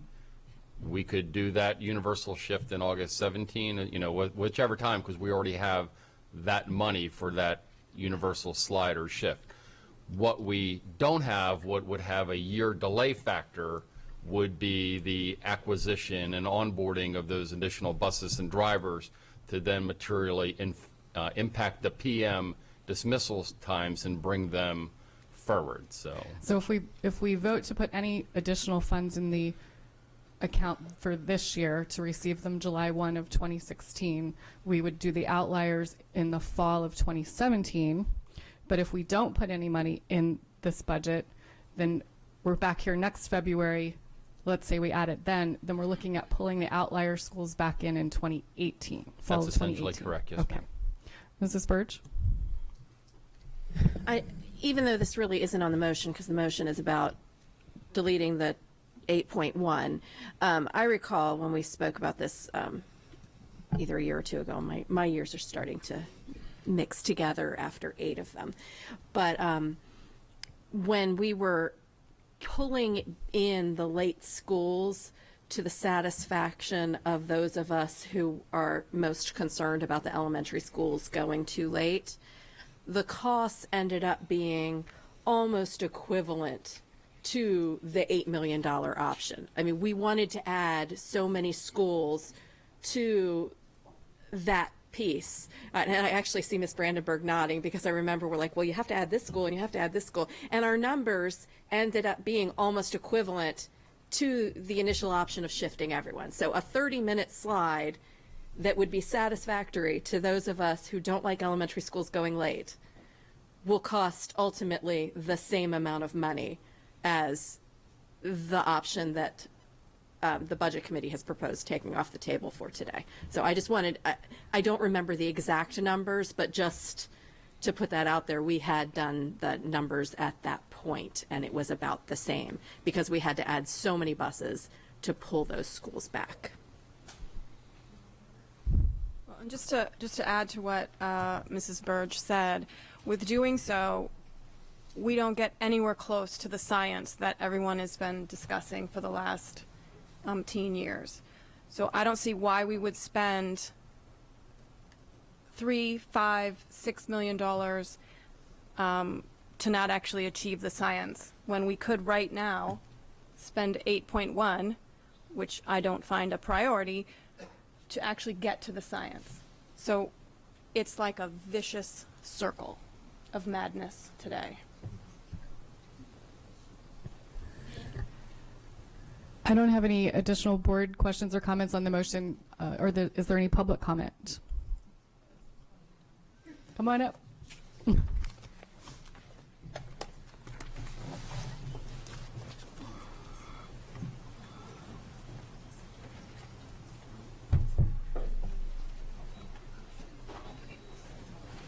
For the record, my name is Lisa Van Buskirk.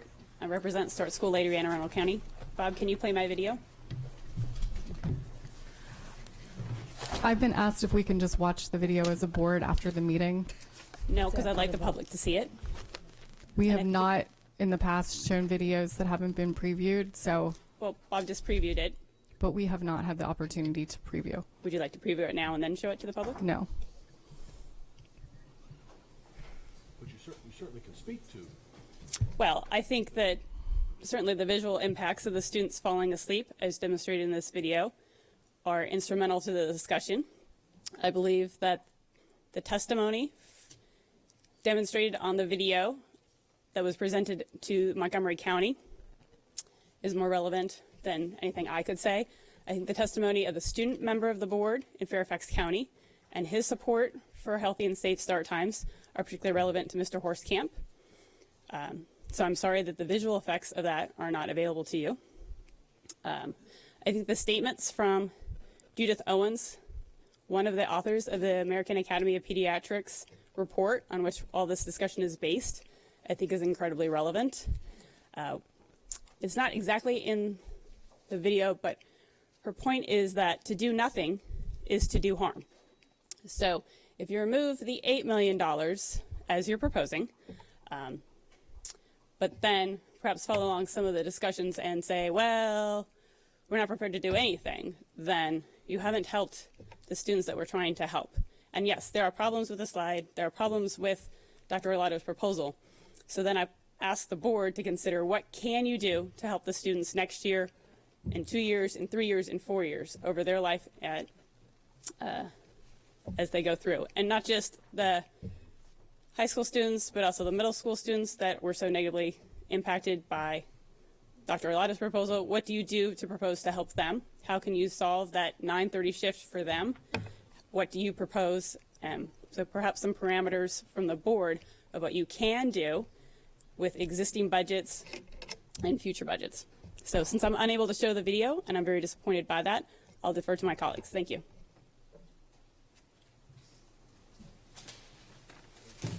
My name's Claudia O'Keefe. I have 2 middle school students in Anne Arundel County. I've lived here my whole life. When I was a kid, my brothers were in high school. It started at 7:45. By the time I started high school, they moved the start time up to 7:30, then 7:25, and finally 7:17 in 1996. I can tell you from firsthand knowledge, changing from 7:45 to 7:25 was tragic. It was terrible. It was very difficult for me. It was very difficult for my brothers. 7:45 would make a huge difference. That half-hour slide would mean a lot. It meant a lot for a lot of parents in Montgomery County. It would mean a lot here. It can be done. It can be done for a lot less than $8 million. I agree. If we just had the budget to shift it, we could. There are only 2 elementary schools in this county that start after 9:20.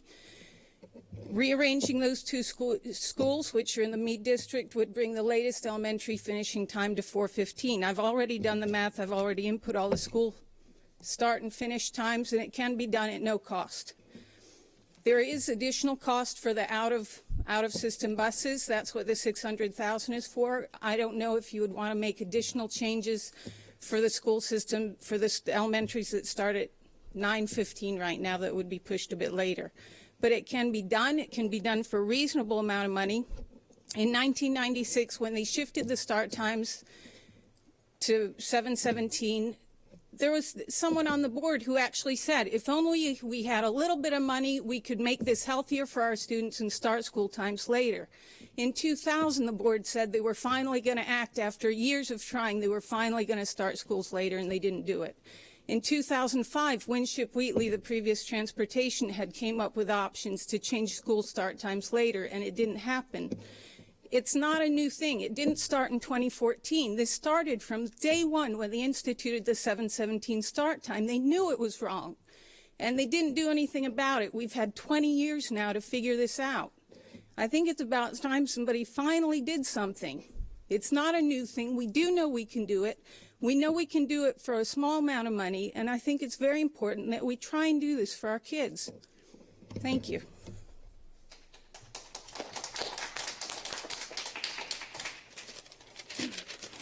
Morning.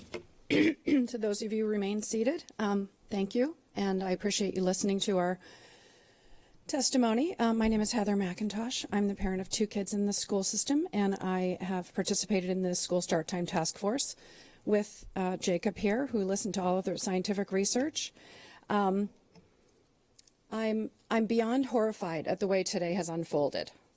I would like to be a team player. I feel like coming here for 4 years consecutively has earned me some cred.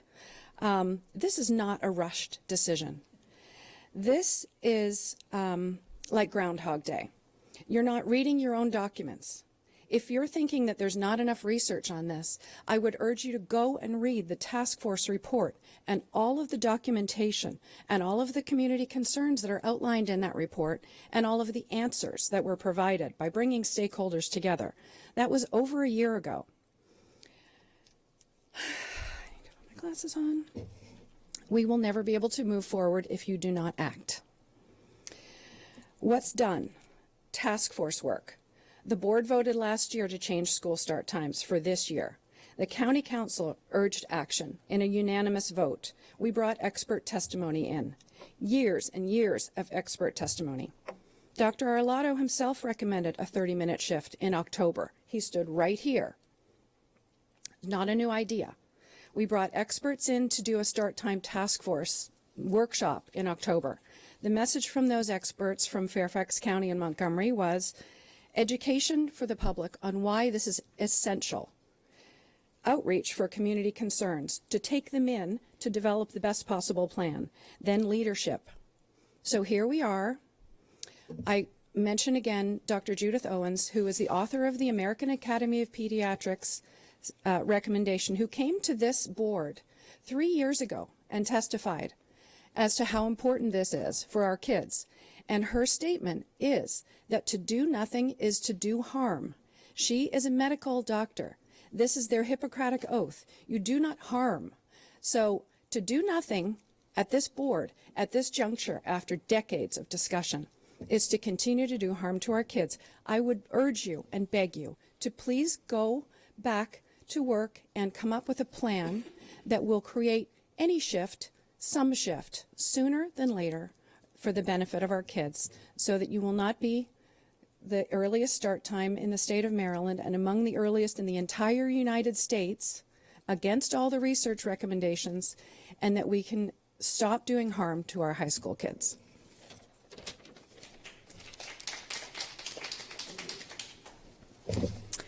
Good morning. My name is Janet Norman. We tout somehow how efficient our transportation system is. It's not efficient. It's just cheap. If I gave you a can of Chinese baby formula and I told you how efficiently it was produced, would you give it to your child? No, you wouldn't, because you know it's not good for them. And the current high school start times are not good for our 22,000 high schoolers. Mr. Horskamp, as a future scientist, I encourage you to think not n equals 1, well, how do I feel? What's my life like? Not n equals 32, what do my friends think? But maybe n equals 5,000, or what do the 64,000 members of the American Academy of Pediatrics tell us is the right thing to do to stave off, brain disease in later years. I want you all to go back 25 years and think of the county's purchase of Quiet Waters Park. If you can believe it now, it was hugely controversial. People called it a boondoggle. $18 million. We can't afford that, plus operating costs. What, that's like $28 million now? Do you think now, 25 years later, that people want their $4 back? Each 440,000 residents of Anne Arundel County want their $4 back for the purchase of Quiet Waters Park. This is Groundhog Day, and you need to act on something that will help our students now. So American history has turned on the fact that some presidents had the guts to make tough decisions. You need to have the fortitude to make the tough decision. And I'm sorry that the survey went out and in such a way that it caused an uproar among the privileged who got to do the online vote. What about how many Hispanic responses did you get on that survey? How many people from free and reduced meal communities that are populated in Annapolis that don't have computers, how many of them got to complete the survey? So we think of your duty and your obligation to educate. And I urge you to go forward with that duty. It might be rushed for some of you who are brand new to the system, but all of us who have been living this endless cycle of let's wait, let's rush, let's do a task force for another 5 years. Put the money in and then refine what you can do. Perhaps keep the option A proposal of keeping elementary school the same. You have the money. You don't need to spend it on triple E within clusters that don't have the poverty that Annapolis has. Please act, and please act now.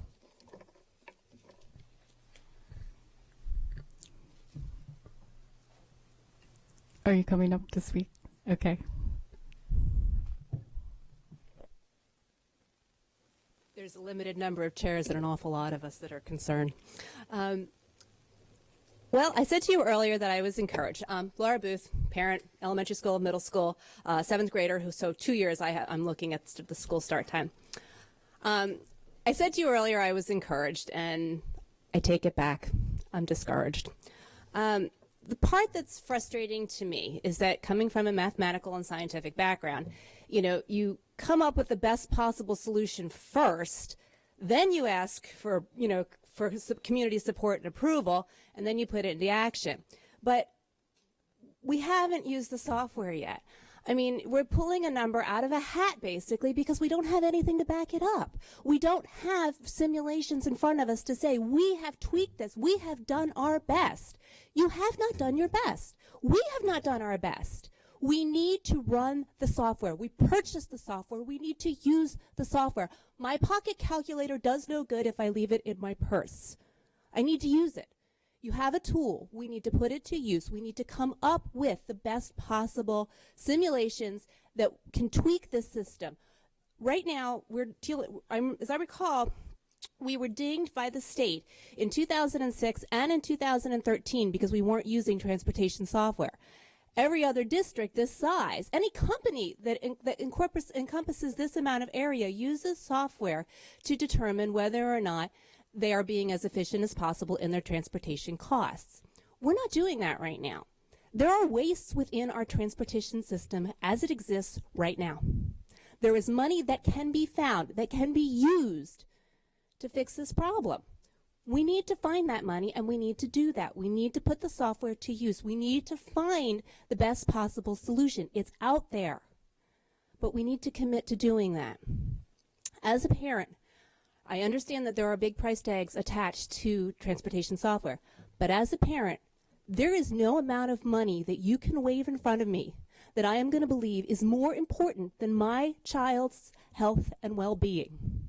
And every time that you say, we believe the science, but, I support this, but, every time you do that, you look me in the eye and tell me that the children of every person sitting in this room, of every parent in this county, you tell us that our children's health and well-being is not your first priority. It's not acceptable. I am discouraged and I am disappointed. And I urge all of you to really think this through, because we turn our children over to you every day. I've said to you before, it's the deepest sign of trust I can show. I hand my kids to you. I trust you to do what's best for them. Please be worthy of that trust. Thank you.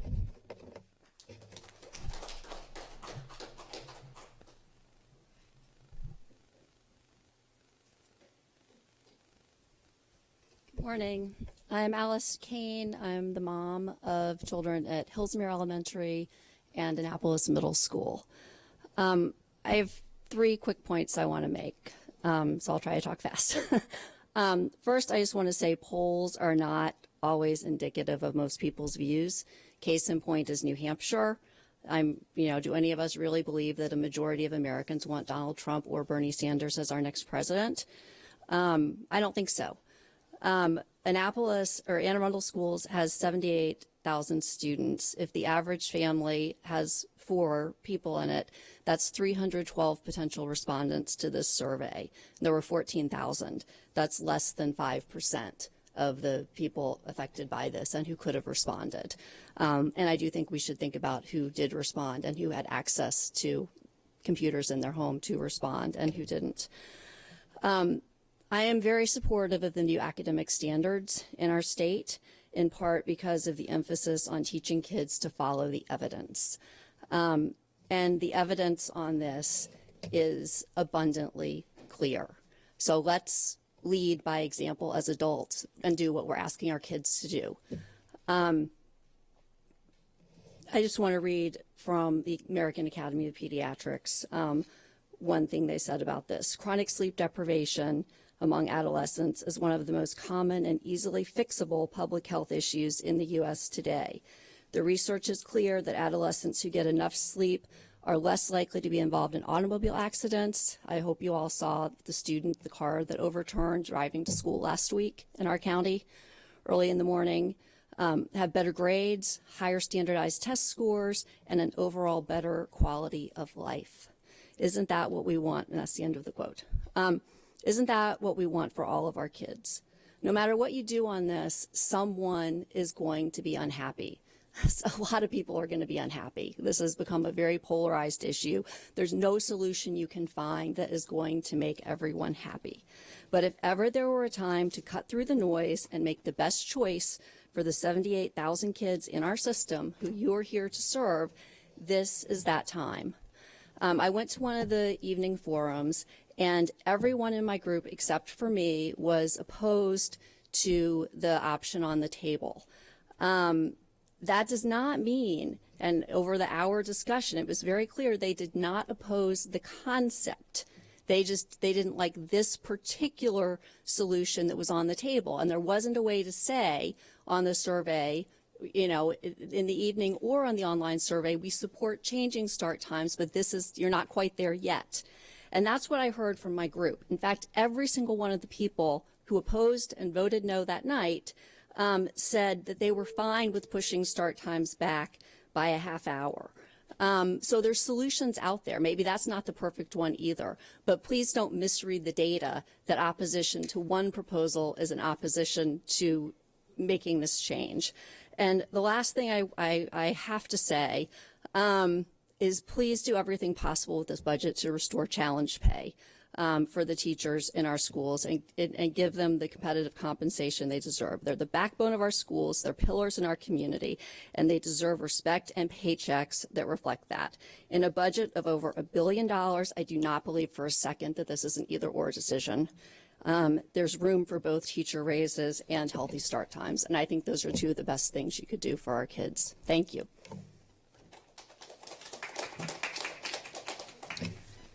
Good morning again, Danielle Brooks. I want to say that when I first heard about Dr. Arlotto's proposal, I was so hopeful that my kindergartner and my third grade would finally benefit from healthier start times. Then I read down and looked at the start time for Hillsmere, which was now going to be an hour and 15 minutes earlier. And I groaned because I'm thinking, oh, I'll just be tardier, just that much more often. But the light at the end of the tunnel told me that that's worth changing my schedule. It's worth changing their schedule to make sure that they are able to participate in sports, become better students, and live up to their potential in high school when it matters most to me and it matters most to them in their future. And that's the light at the end of the tunnel.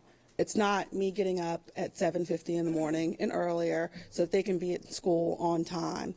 That's a small inconvenience for me.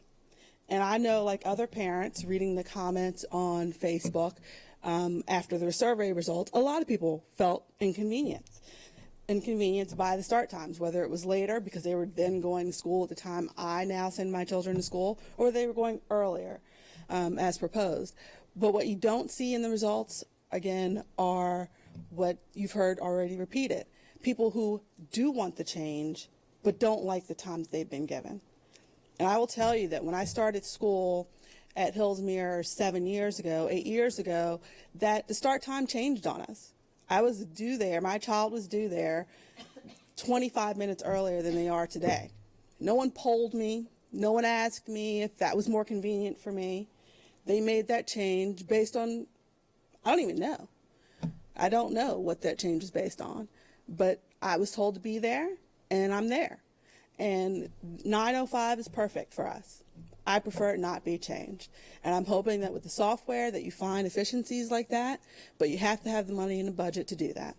And I think making the change is what people want. If you go back and actually review the surveys, because there were sections for comments which are weren't encapsulated in those results. If you go back and you see that, people want the change. They agree with the science. They know it may inconvenience some of them or some of their neighbors, but by far what I saw in people who were opposed were some people who really did want the change and see the need for it and would appreciate it, but they didn't like this particular proposal.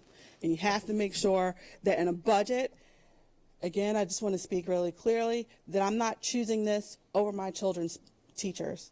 I love their teachers. I've been lucky to have the same teacher for kindergarten twice in a row. I wouldn't give her up for anything. And I'm not going to sit here and have you ask me to choose between less than 2% of the county budget over whether she should be paid more or whether my child should go later. I think that's a false choice. Thank you. Mrs. Burge? I just had a couple comments. Oh, I'm sorry. Somebody else wants to speak. Oh. Thank you. Thank you for taking on this important issue. I'm Teresa Sutherland, and I'm really glad that you all accept the science, because I would much rather talk about the budget numbers than science. So I want to offer an alternative path forward for you to consider. So option E1 that your task force came up with was $1.8 million. And it did a 30-minute slide, and it brought in those outlier schools so that none of the schools dismissed after 4:15. So I think 1.8 million is affordable because you've got 600 in your budget this year that you asked the county council for to do something starting this coming August, and they appropriated that money.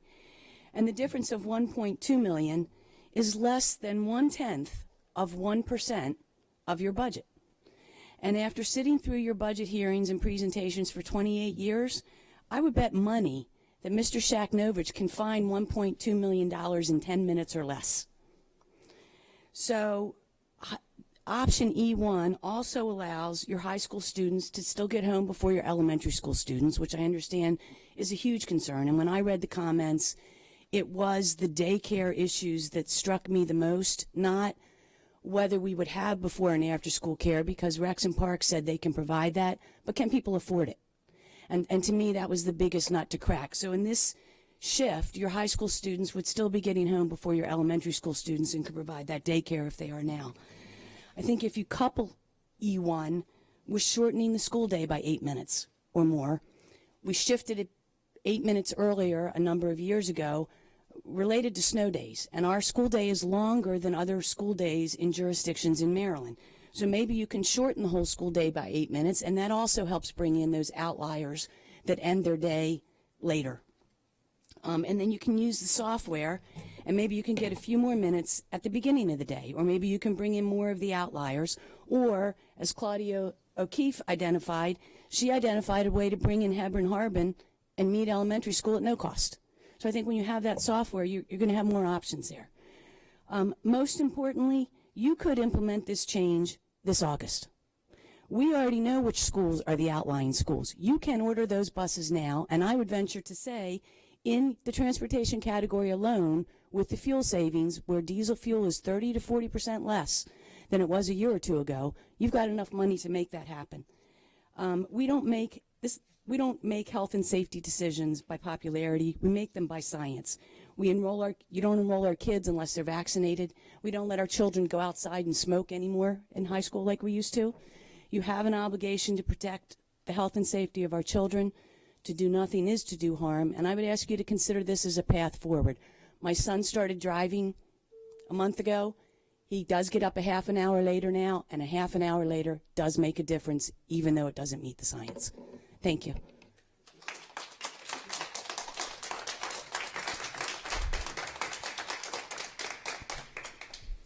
Okay, Mrs. Birch. I want to go back to the motion. I think that it's really important to look at the big picture here. A lot has been said about what a small amount of money that $8.1 million is. We do have a large budget, but every dollar is accounted for. Every dollar is a teacher's job, classroom supplies. It's something. It's all being spent. It's not just magic money that's sitting around somewhere. If we were to find $8.1 million somewhere in the budget, you have to figure out what to cut. That's $8.1 million. You can't just find $8.1 million. It's important, I think, to realize that with the $5 million amendment that we made earlier, we are now asking the county for $37 million over maintenance of effort.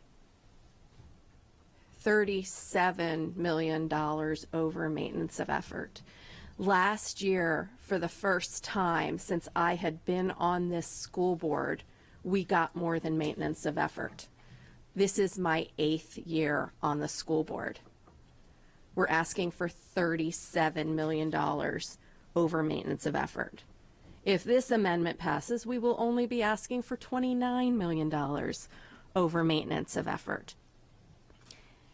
Hence the reason I'm saying that we need to prioritize what it is that we want. Siri thinks I'm talking to her. We need to prioritize. And I do believe the science. I know everyone keeps coming in and testifying every time about what the science is. We know the science. We believe the science. We got it. I've gotten it for 3 or 4 years now. I understand it. I believe it. We, however, I know that you all don't want to make a choice between teachers and school start times. But that's a choice sometimes we have to make. We have to set priorities. That's why we're here, because we have to put forward a budget that we think is responsible and reasonable. And $37 million over maintenance of effort, when I want to make sure that my teachers get raises so that I don't keep having them quit. That's kind of important to me right now, because it doesn't matter what time the kids get to school if there's nobody there to teach them. So every dollar is accounted for. We'd have to cut something or, well, furlough those teachers that we all love so much if we wanted to find the money within the budget. And also about the comments. We saw all the comments. We read hundreds. I don't know about my colleagues. I read hundreds of pages of comments. So I know what went into the charts. It wasn't just numbers to me. I spent hours reading the comments. I saw the folks who were adamantly for changing start times and the passionate pleas. And I saw the folks who said, this is perfect. I love the start times. Don't change anything. Why are you even changing something that isn't broken? I saw both extremes. So it wasn't just a chart. It was hundreds of pages of comments. So I don't think that any of us are going into this saying, oh, look at that little chart and what it said. I mean, we do know what was there and what was behind it. But and also on the fuel issue, we're about 55% of the way through the school year, thereabouts, and we've spent about 55% of the transportation budget. So whatever savings are in there, it's not available because it's being spent on, well, transportation, because that's all you can spend it on. So. Ms. Pickard. I appreciate all the public comment. This is, like I said before, this has been a grueling decision. But I'm also hearing a lot of, maybe it will do this, maybe we can do that, maybe we can do this, maybe there's fuel savings when we get the software up and running. A lot of ifs to be putting in a budget when we have very clear priorities about teacher salaries and classroom size reduction and EEE. We know what we're asking for with those dollars. I, again, will caution my colleagues to making some sort of hasty cut and paste plan to send forward in this budget. Mrs. Hummer. As I said before in my comments, I don't think this is the plan. The 8.1 million is the plan for us right now. But I will, once this is voted on, I will make an amendment to add some lesser times and then propose not committing to a plan with that money, but so that we do have it in the budget so that we can further look at over the coming year when the software is up and running and we are able to make an educated decision about the savings that are there, that we would have the funds available to possibly pursue another plan. Not committing to a specific plan by any means, but to put it out there, because I do believe that in many ways this has been rushed. We do not have all the information we need to, and we may find when the software is up and running and with some other tweaks that there are things that are possible. We may not. We have many priorities in the school system, and we must always weigh those out. And this may still not come out to be the priority that this board wants to tackle in coming years. But if we put in a smaller amount, we at least give ourselves the options to look at it again and try to make a more informed decision for a plan that would work better for our community moving forward. Dr. Frank. I think I'm personally troubled that we've talked about this for apparently years, and we've had some scientific data, and we keep coming to different conclusions about whether we have the money, what people want, whether we want the science, and I think it troubles me that we're not willing. I understand we have a couple new members of the board, and I understand that. Aside from that, I would hope that we would make a decision. We would move forward.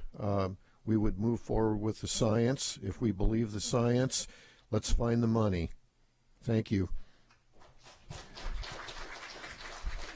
Ms. Sasso?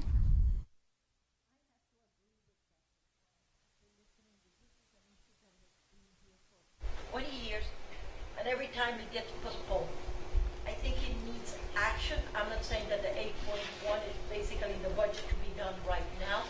There has to be a decision made, and there has to be a time instituted when, yes, this will take place on this year.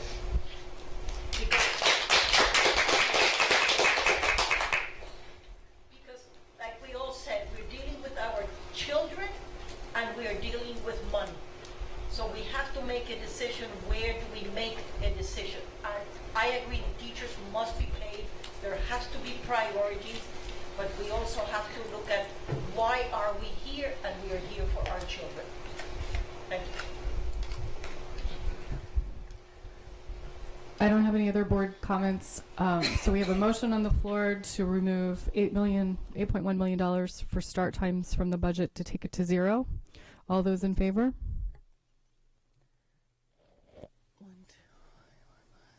All those opposed? Abstentions? What? All right, you're opposed.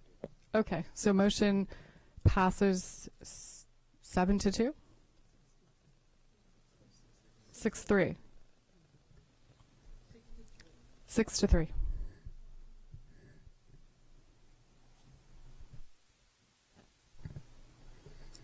Mrs. Hummer? I move to amend the FY 2017 budget to include $1.4 million to be used toward possibly changing start times in the future. Second. Can I comment on it, please? Yes. My comment would be, I agree with that motion, but I think there should be a time limit, like within the next year, 2 years, 3 years, it will be completed. Mrs. Hummer? I think on a clarification on that this is just for the budget portion, correct, to put in the money, so we wouldn't be making a definite program change or directive right now with this discussion. It would just be for money. Am I correct?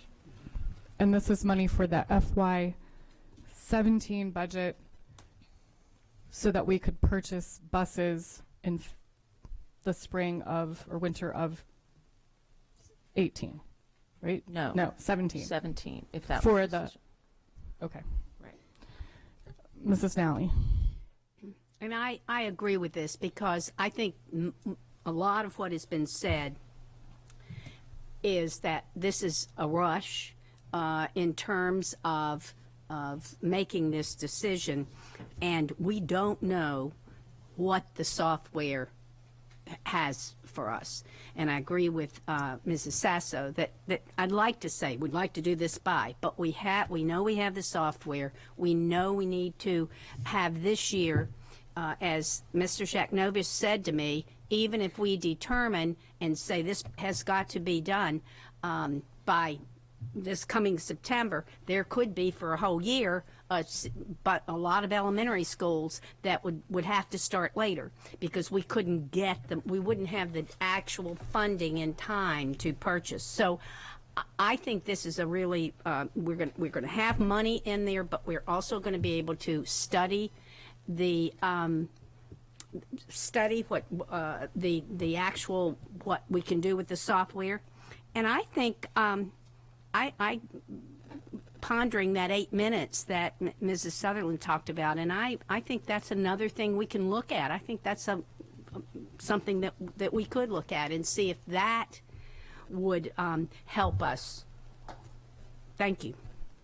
Ms. Pickard? I don't know how many times I'm going to say this today, but I strenuously oppose doing this today like this without a clear plan. We are back to where we are now with $600,000. That doesn't get us to the science. It provides late start times for our elementary schools.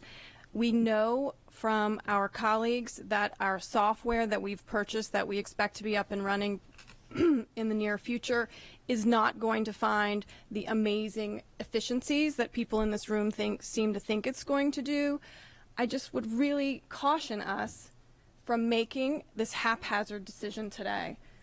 It doesn't make any sense to me. It just doesn't. Mrs. Birch? I guess I have a question or two and some thoughts. Is this number based on anything? The option that we had, that was the 1.8 million in there, which I forget which letter it was, the 1.8 million,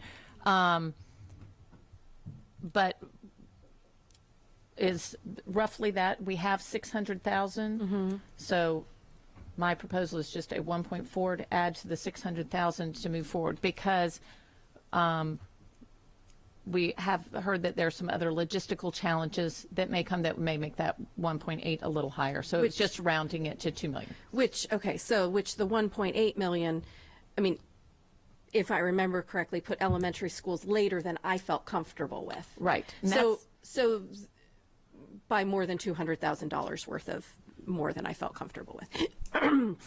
So we don't have a plan. No, we're just saying, give us some money so we can keep thinking about this. So we can make a plan. So we can make, because Okay. if we don't have the money, there's no way that we can't even consider a plan in for 2017. Right. Because it would push it back at least another year. So this gives us option. Again, it is not committing to a plan, but it gives us the option that we could possibly do it in 2017. What are the odds that if we got the money, though, we would be told it meant we had to do it? When I don't know what the political ramifications of getting the money are, and what the political ramifications of asking the money for the money are in terms of the other money we're asking for. And those are some of my concerns. And those are very real concerns that we'll all have to consider as we vote on this. Okay. Dr. Frank? I'd like to simply a clarification of what we're voting on and what the time frame is of what we're voting on. We just passed a motion to take the 8.1 million down to zero, and Mrs. Hummer has put a motion to put 1.4 million back in for start times. So we would have a total of 2 million. If we were to receive that money, we would have a total of $2 million in the bank, so to speak, to work on a plan for for fall of 2017. So the time frame would be 2017 according to the budget that's on the floor. The 2017-18 school year. Which is what this 8.1 million would also have been for changes for fall of 2017. I'm simply troubled that we're kicking the can down the road. We're on the school board to make effective decisions. We're not making decisions. Dr. Arlotto's proposal with the 8.1 was also for the fall of 2017. Ms. Pickard. I just want to second what my colleague Mrs. Burge has said. I don't see why we would be asking for $2 million when we don't even know what we're going to do with it. When very likely any plan that includes a slide that takes 31 schools well past a 9:15 elementary start and doesn't even get us to the science is not going to fly when it's time to operationalize it. And I think we are jeopardizing our other priorities in our budget. And I strenuously oppose this kind of decision making from the dais. Ms. Snally. Wow. As an educator, and this has been, as Mrs. Pickard has said, a troubling decision.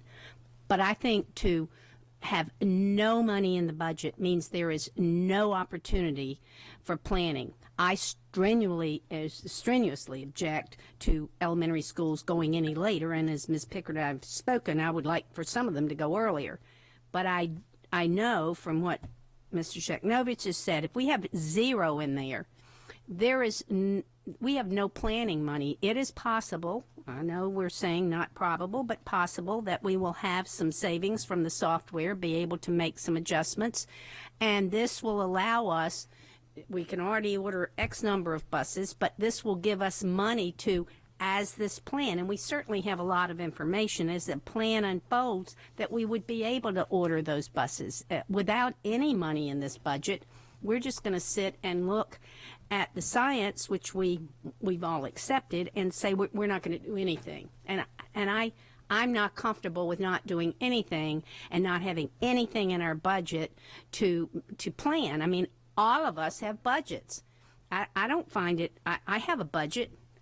Now, mine is for traveling, but I know I can't plan to go around the world if I haven't saved my money and put it in. I don't know my exact trip, but I know I've saved my money for it. We can't sit here and say we're going to make plans and we don't have any money, because Dr. Frank, if we don't have the money, we can't, you say that, kicking the can down the road, but the truth is it's out of our hands when it comes to ordering buses and when it comes to hiring.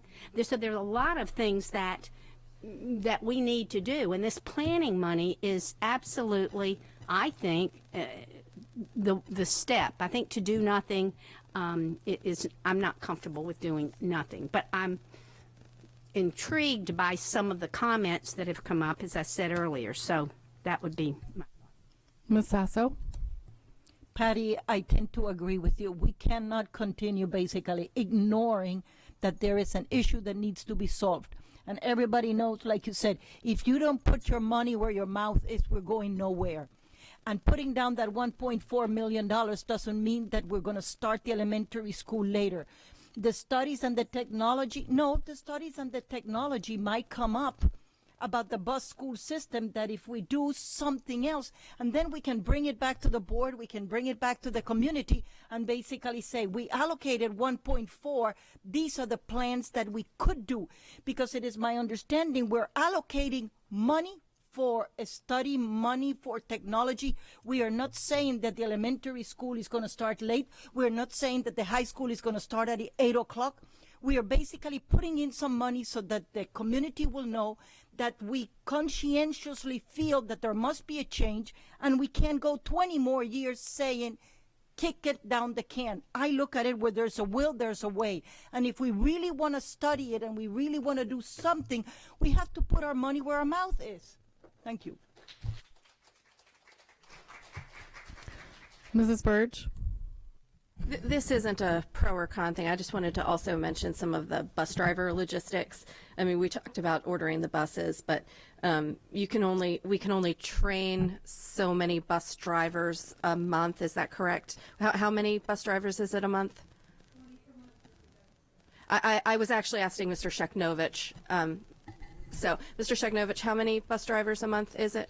Again, given our current algorithm, we can train just under 24 bus drivers. That's on the training side. They still got to pass the licensure exams. Right, and there's so. there's limited numbers of appointments at the MVA, right, and that's we're not the only people trying to get those appointments. Yeah, that's one of the constraints, is getting them into the CDL testing rotation. Right, and it's probably difficult to try and for a private bus company to hire them in January for a following and train them in January if they're not going to start until the following September. So, I mean, there's just a lot of moving parts for anything. I mean, I just wanted to put that out there because a lot of people think that it's easy to just hire a bus driver and get them on the road. And we're already short. How many bus drivers right now?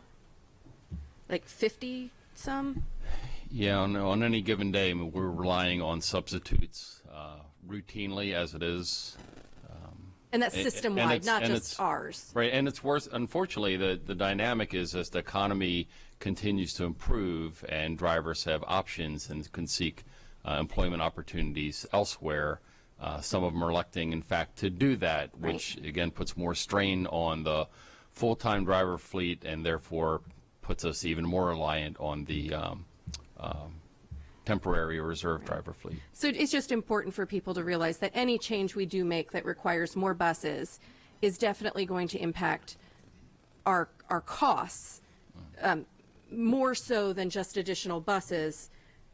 The price per driver and per hour may be going up eventually in our contracts. Well, certainly every time, because we don't rebid all of our contracts at one time. We've got them staggered on purpose, so we're only rebidding a portion of our contracts each and every time. But again, it is a competitive pricing environment as labor rates continue to increase, as costs of buses continue to increase, as costs of insurance continue to increase, et cetera.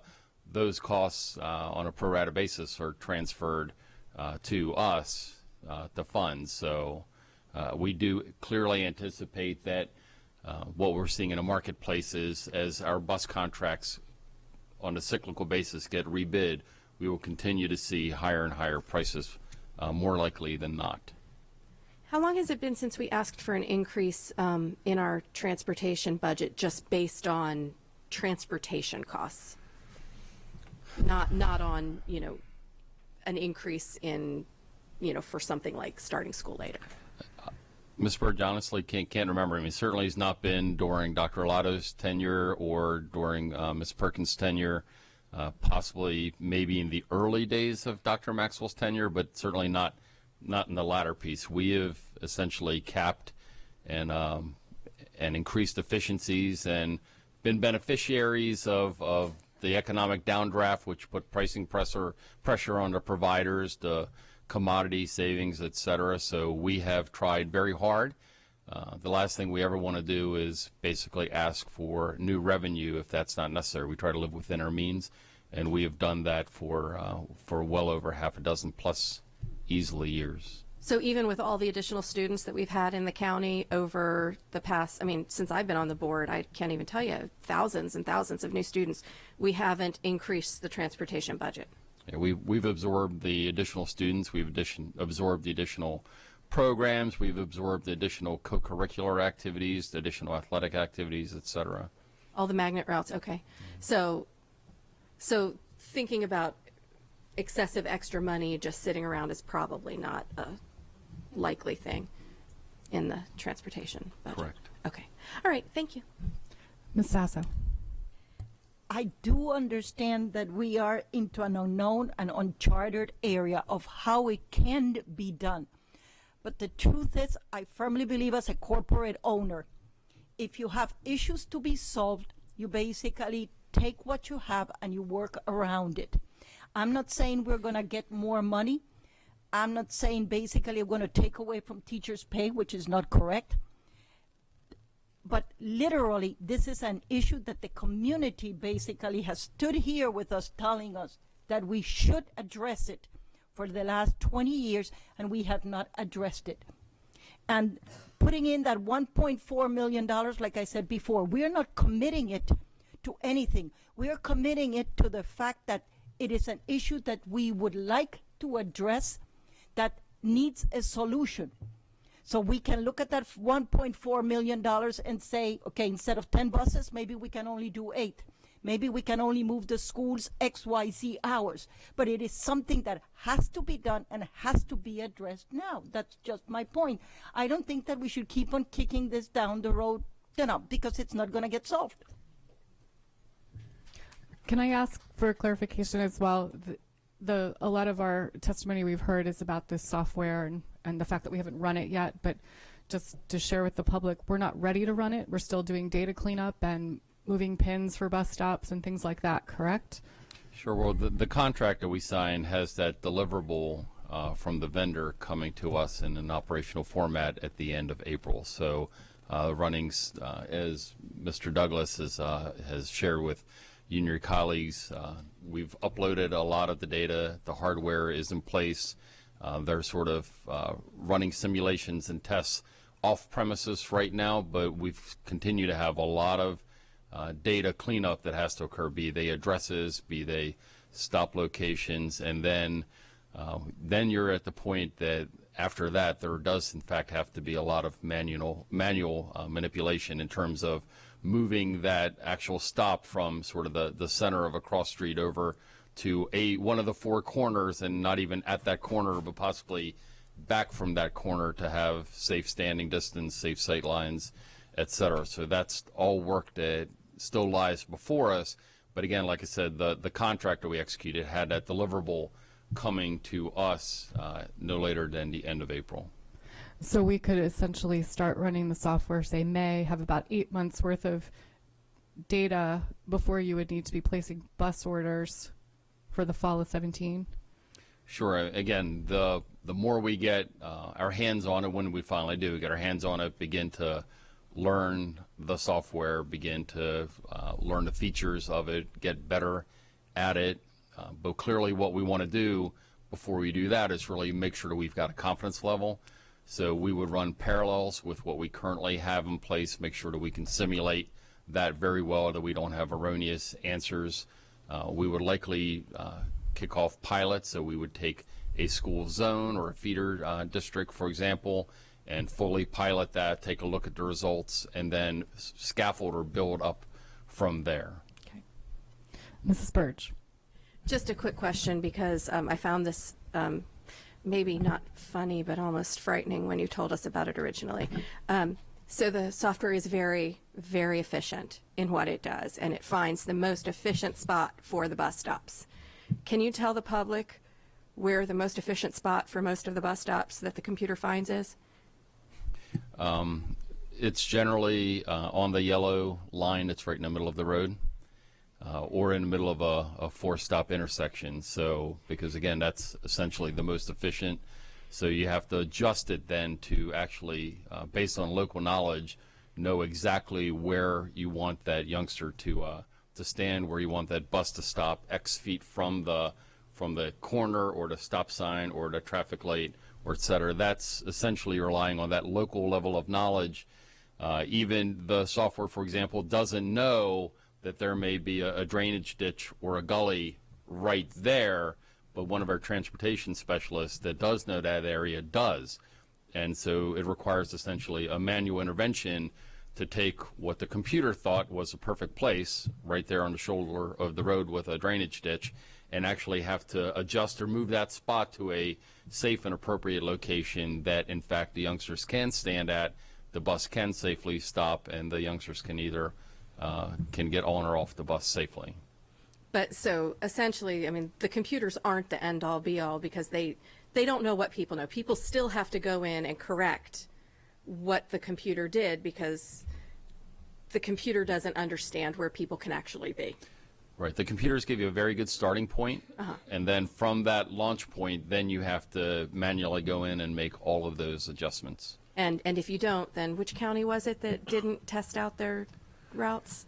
There are many folks that were led into the false belief that they could simply flip a switch and everything worked beautifully, and kids didn't get picked up, and it was bad. Okay. And we had former transportation directors and former superintendents and things like that. So. So making sure we're not putting our students in a drainage ditch is what's happening between now and the end of April?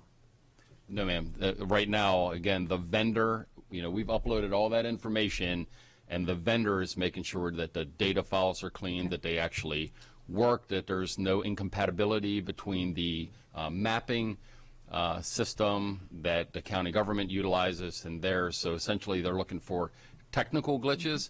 The vendor has no idea about where that drainage ditch is, or where the big tree is, or where there's a hill that would prevent a sight line, et cetera. So the data is just looking at binary digits. Once it comes to us, we're going to essentially have to personalize it and say, okay, so how does it work in Anne Arundel County, in this neighborhood, given what we know about All the bus knows is how many children live within an area, and that there's a bus that needs to pick them up. And it will calculate to a scientific degree of accuracy where a computer thinks that best spot is, even if that's on the manhole in the middle of a street on a blind curve with a drainage ditch on both sides. The computer actually thinks that's perfectly fine, and to the computer it is. But neither you or I would want to put a youngster at that stop, so we're going to have to then make all those manual adjustments. Okay, so that's our summer project. All right, thank you. There. And beyond. I don't have any additional board comments. Is there any public comment on the motion to add an additional $1.4 million back into the budget for start times? I always come here saying I'm not going to talk, and I always end up here. I apologize. I'm Dr. Tara Zaporin-Snyder, and as some of you know, I've been talking about this issue for decades. I want to talk about specifically about the amendment and the budget numbers, because I think I have some information that might be worth considering on this. As some of you know who've been listening to me forever, I have been involved in this issue since I moved here in 2000, and even then Dr. Carol Parham was presenting ways to change this. So this is not a rush job. It's not a new issue. It's been going on a long time. I had two of my students who sat in Jacob's seat and grappled with this issue. One of them actually did not want the start time change for a long time, and I know how the kids feel, and I know how controversial this is, but this is not a rush job. We've been working on it forever, and we need to move forward. And the thing is, what I want to say is we can do this. I don't have kids in this system anymore. I'm actually a new grandma. That same student has a baby now. So I'm thinking about the little kids, but it's not about whether we can solve this. I know we can solve it because I'm working on this now at a state and national level, because I know this is not just our problem. It's a problem all over the country, and I know it can be solved, and I've seen systems solve it. And I've talked to you about this before. The way they have solved it is that they have started by committing to make the change. You did that already. You said you were going to change it by the fall of 2016. That was a great first step. After you commit to make the change and you set some deadlines, then you start getting dirty in the ways you're talking about. You use software, you use creative thinking, you bring people together, and you figure out the best plan. We need to do that now. In terms of the money you're hearing thrown around, every system I've seen who's grappled with this has found that once they commit to making the change, those original numbers that are thrown out are just starting points. They can be changed. And the great example is in our backyard, and we have their help if we want it, Fairfax County, which proposed something very similar to the plan we had in front of us before. The $8.1 million plan is very similar to their 2009 plan. That was originally costed out in that much larger school system at $14 million. After they started working with the software and thinking about other ways to route buses and creatively move their schools around, that number came down to $4 million and then eventually came down to 0. So don't assume that the numbers you're given are necessarily right. Yes, the software's not a miracle. We can't just throw numbers in and assume we're going to get a perfect plan. But that, combined with people committed to change, can make this affordable and workable. The first step is committing. The next step is getting our hands dirty and finding the solution. But we have to commit to doing it. And I know that we've got the brains here and the commitment in the community to make that happen, and I just urge you to do that. Thank you.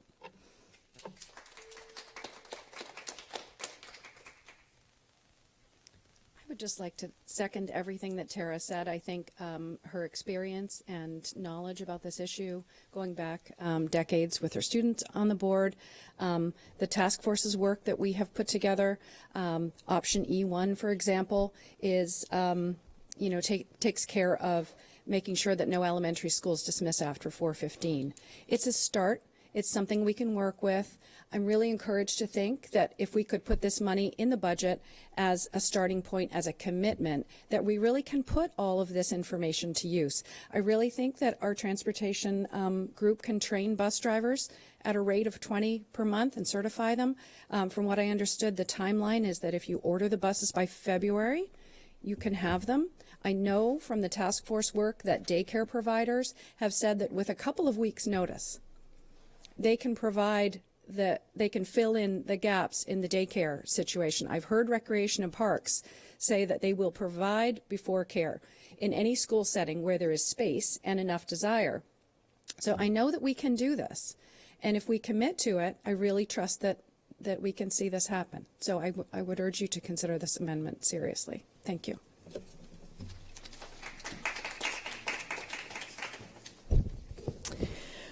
Janet Norman. I really want to thank Ms. Sasso for her business sense in approaching this with a can-do attitude. I hope that we can all embrace this amendment before you and vote for action, because the inaction is killing us. While I value the thoroughness in going through the budget or going through the transportation software and looking for swales and gullies, meanwhile high school kids are slitting their wrists and having horrible aspects on them every single day. We have incredible rates of depression. We have incredible rates of suicide in our county and substance abuse. So I ask that you give as much consideration to the needs of high schoolers as we do as to whether there's a swale next to the bus stop. I really urge you to move quickly and commit to doing something so that the county can trust you with the larger $1.14 billion. They need to see that you are a can-do board, that you are there to solve problems and not postpone them and throw your hands up. So I appreciate your action. Thank you.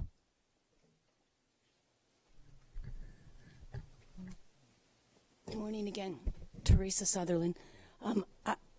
Ms. Hummer, I want to thank you for putting this amendment forward. It really, I think it can go a long way. Ms. Sasso, Dr. Frank, Ms. Nally, I agree with you completely. This is a plan. I mean, it's a way to develop a plan. It's a way to not sit for another year and then come back next year and be having this debate again, and come back the next year and be having this debate again. It is time to act. It is time to put money in your budget to do that.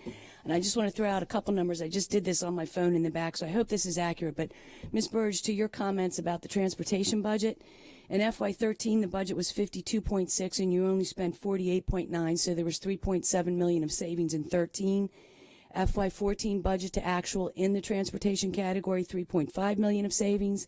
FY15 budget to actual, 1.8 million of savings.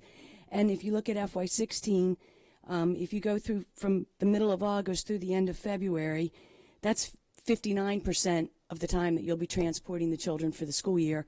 So that versus it's 55% versus 59% is $2 million of savings this year.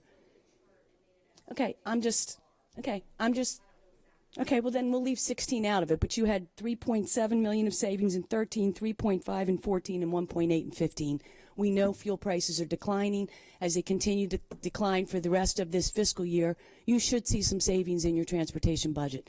Please move forward with this. Please don't let the children of Anne Arundel County stand on the corner in the dark anymore and jeopardize their health. Thank you.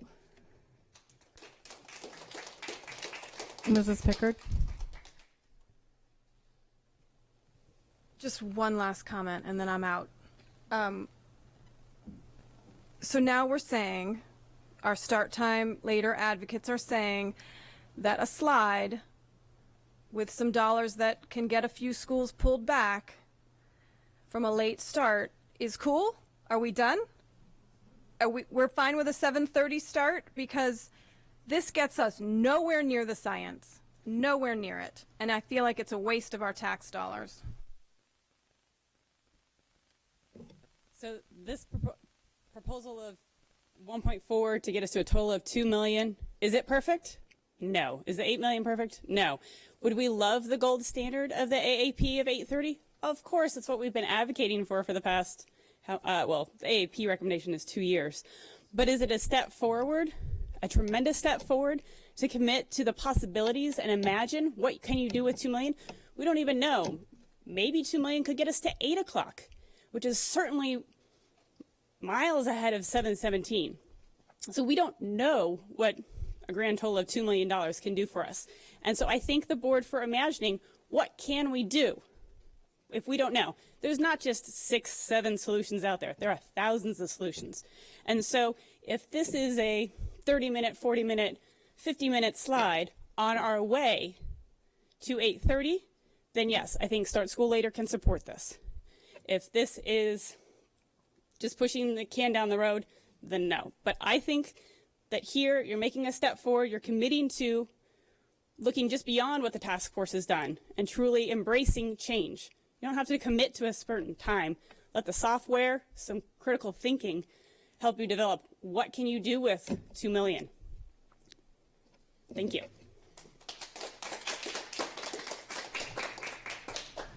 Okay, we have a motion on the floor to add $1.4 million back into the budget for start times. All those in favor? All those opposed? Motion passes 7-2.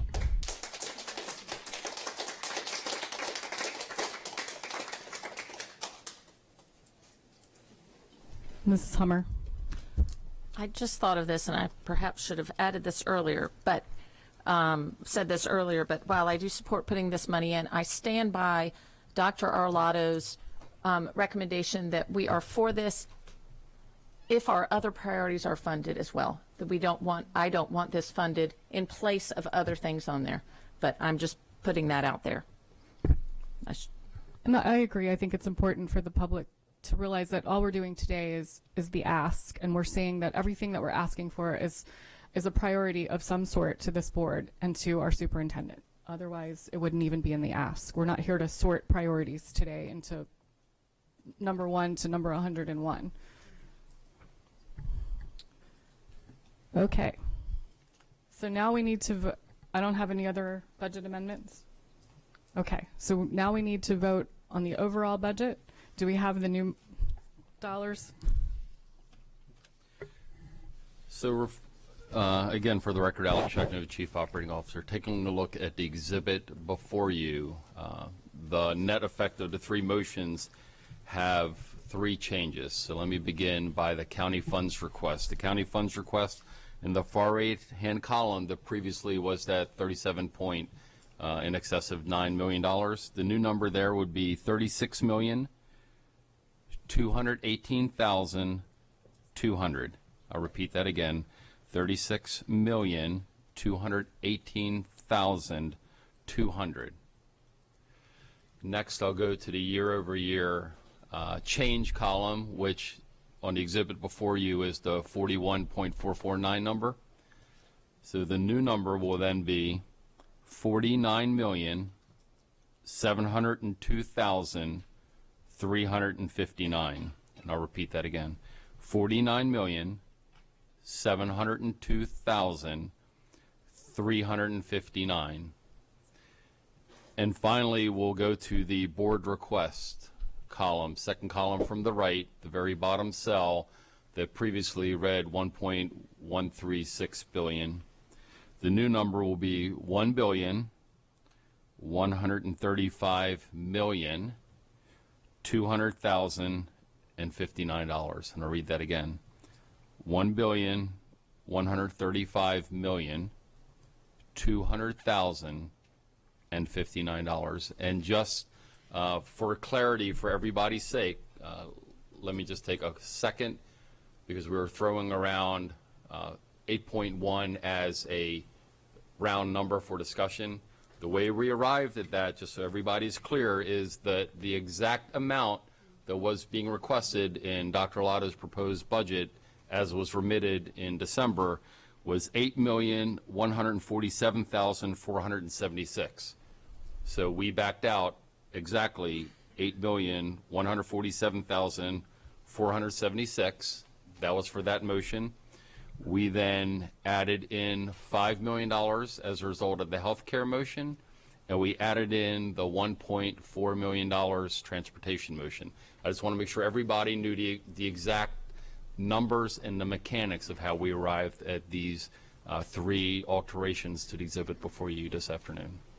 And there, to clarify for the public, there were no changes in the capital budget. So the motion,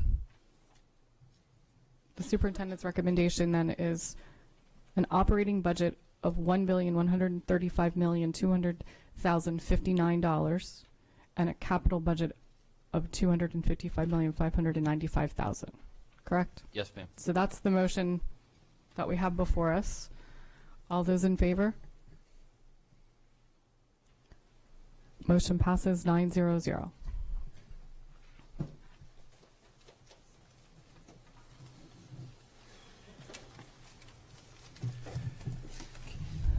Okay, we will move on to our action items. Item 5.01, administrative personnel appointments. We actually don't have any today. Item 5.02 through 04 are some second readings on policies. These are information items only. Item 5.02 is the policy on the general responsibilities for students with disabilities, policy IL, second reading, and there were no public comments, correct, during the... That's correct. Okay. Are there any board questions or comments on this second reading? Are there any public comments? Okay, so that will come back for a third reading. Item 5.03 is independent study policy IGB, second reading, and again, no public comments. That's correct. Mrs. Hummer. Approximately how many students take part in the independent study? I would have to get that figure for you. Is it, I mean, are we talking hundreds of students or a small? It's a minimum small number. It's a small number. Okay, I'm just curious. Yeah, thank you.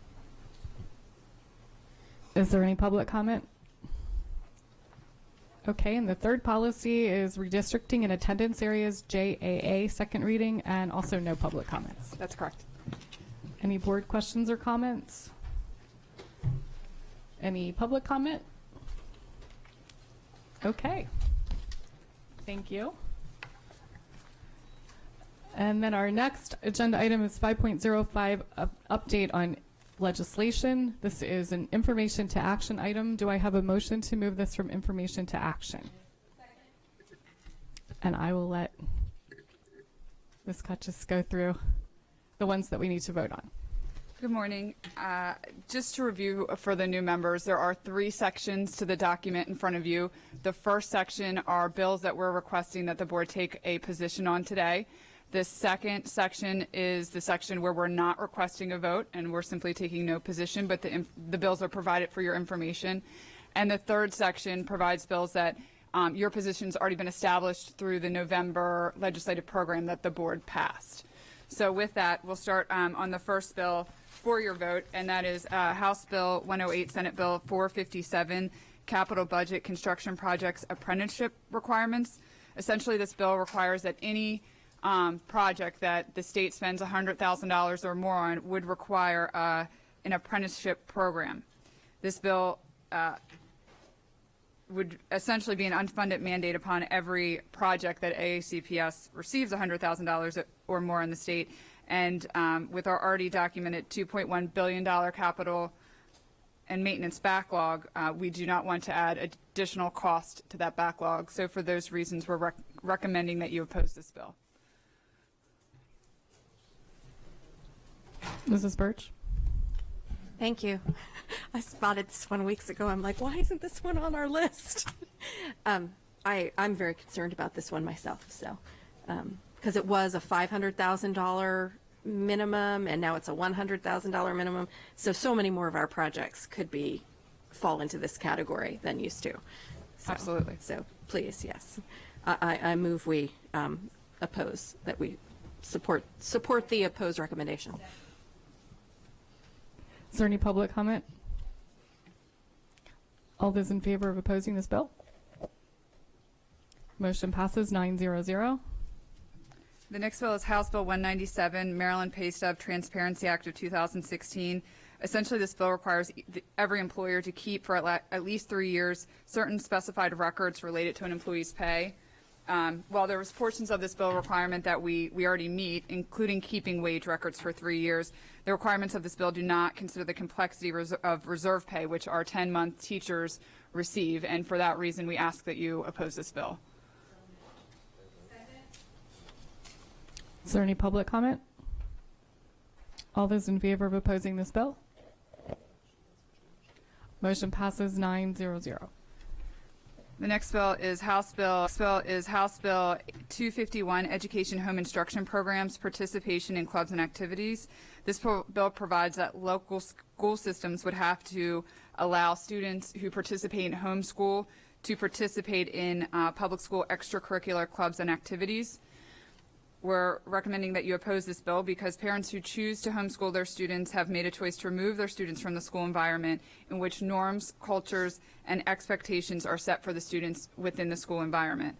Allowing home instruction students to participate blurs the lines of those parents' choice and may be difficult for school personnel to manage. It may also deny the opportunity of a public school student to participate if the seats for the activity is limited. And for that reason, we ask that you oppose this bill. Is there any public comment on this bill? All those in favor of opposing? Motion passes 900. The next bill actually should be part of section 2, so that's in no position, but you did receive an addendum based on a bill that was filed on Friday, last Friday, and it's going to be heard on Friday in front of our delegation, and it is House Bill 1273. I think that's on page 17. Okay. For us. Oh, is it? Okay. Great. Essentially, it's a bill that provides for a human trafficking awareness pilot program. We're recommending that you support this bill with amendments. Essentially, the amendments would strike out the reporting and training requirements so that it would be a sort of informational support to school systems regarding human trafficking. And we have spoken to the lead sponsor on this bill, and he is amenable to making those amendments. So for that reason, we ask that you support this bill with amendments. Mr. Horskamp? So last week I was actually paging for the General Assembly, and while I was paging, Delegate Chang gave me this bill to look over. So the Friday of last week I sat in his office and spoke to him about it, so I'm in favor of this bill. Is there any public comment on this bill? All those in favor of supporting with amendments? Motion passes 900. Thank you. Thank you. The last item on our agenda is 6.01, the monthly financial status report. This is a review item only. Are there any board questions or comments? Are there any public comments? Okay, this portion of our meeting is adjourned. I have a couple of announcements. The next Board of Education meeting is Wednesday, March 2nd at 10 a.m. The next Board Budget Committee meeting is, well, it was already held, February 17th at 8. And the next Board Policy Committee meeting is Wednesday, March 9th at 1 p.m. Mrs. Nally. I move that we go into closed session to consult with counsel to obtain legal advice on a legal matter and to conduct collective bargaining negotiations or consider matters that relate to negotiations. All those in favor? We're now back in closed session. Thank you, everybody.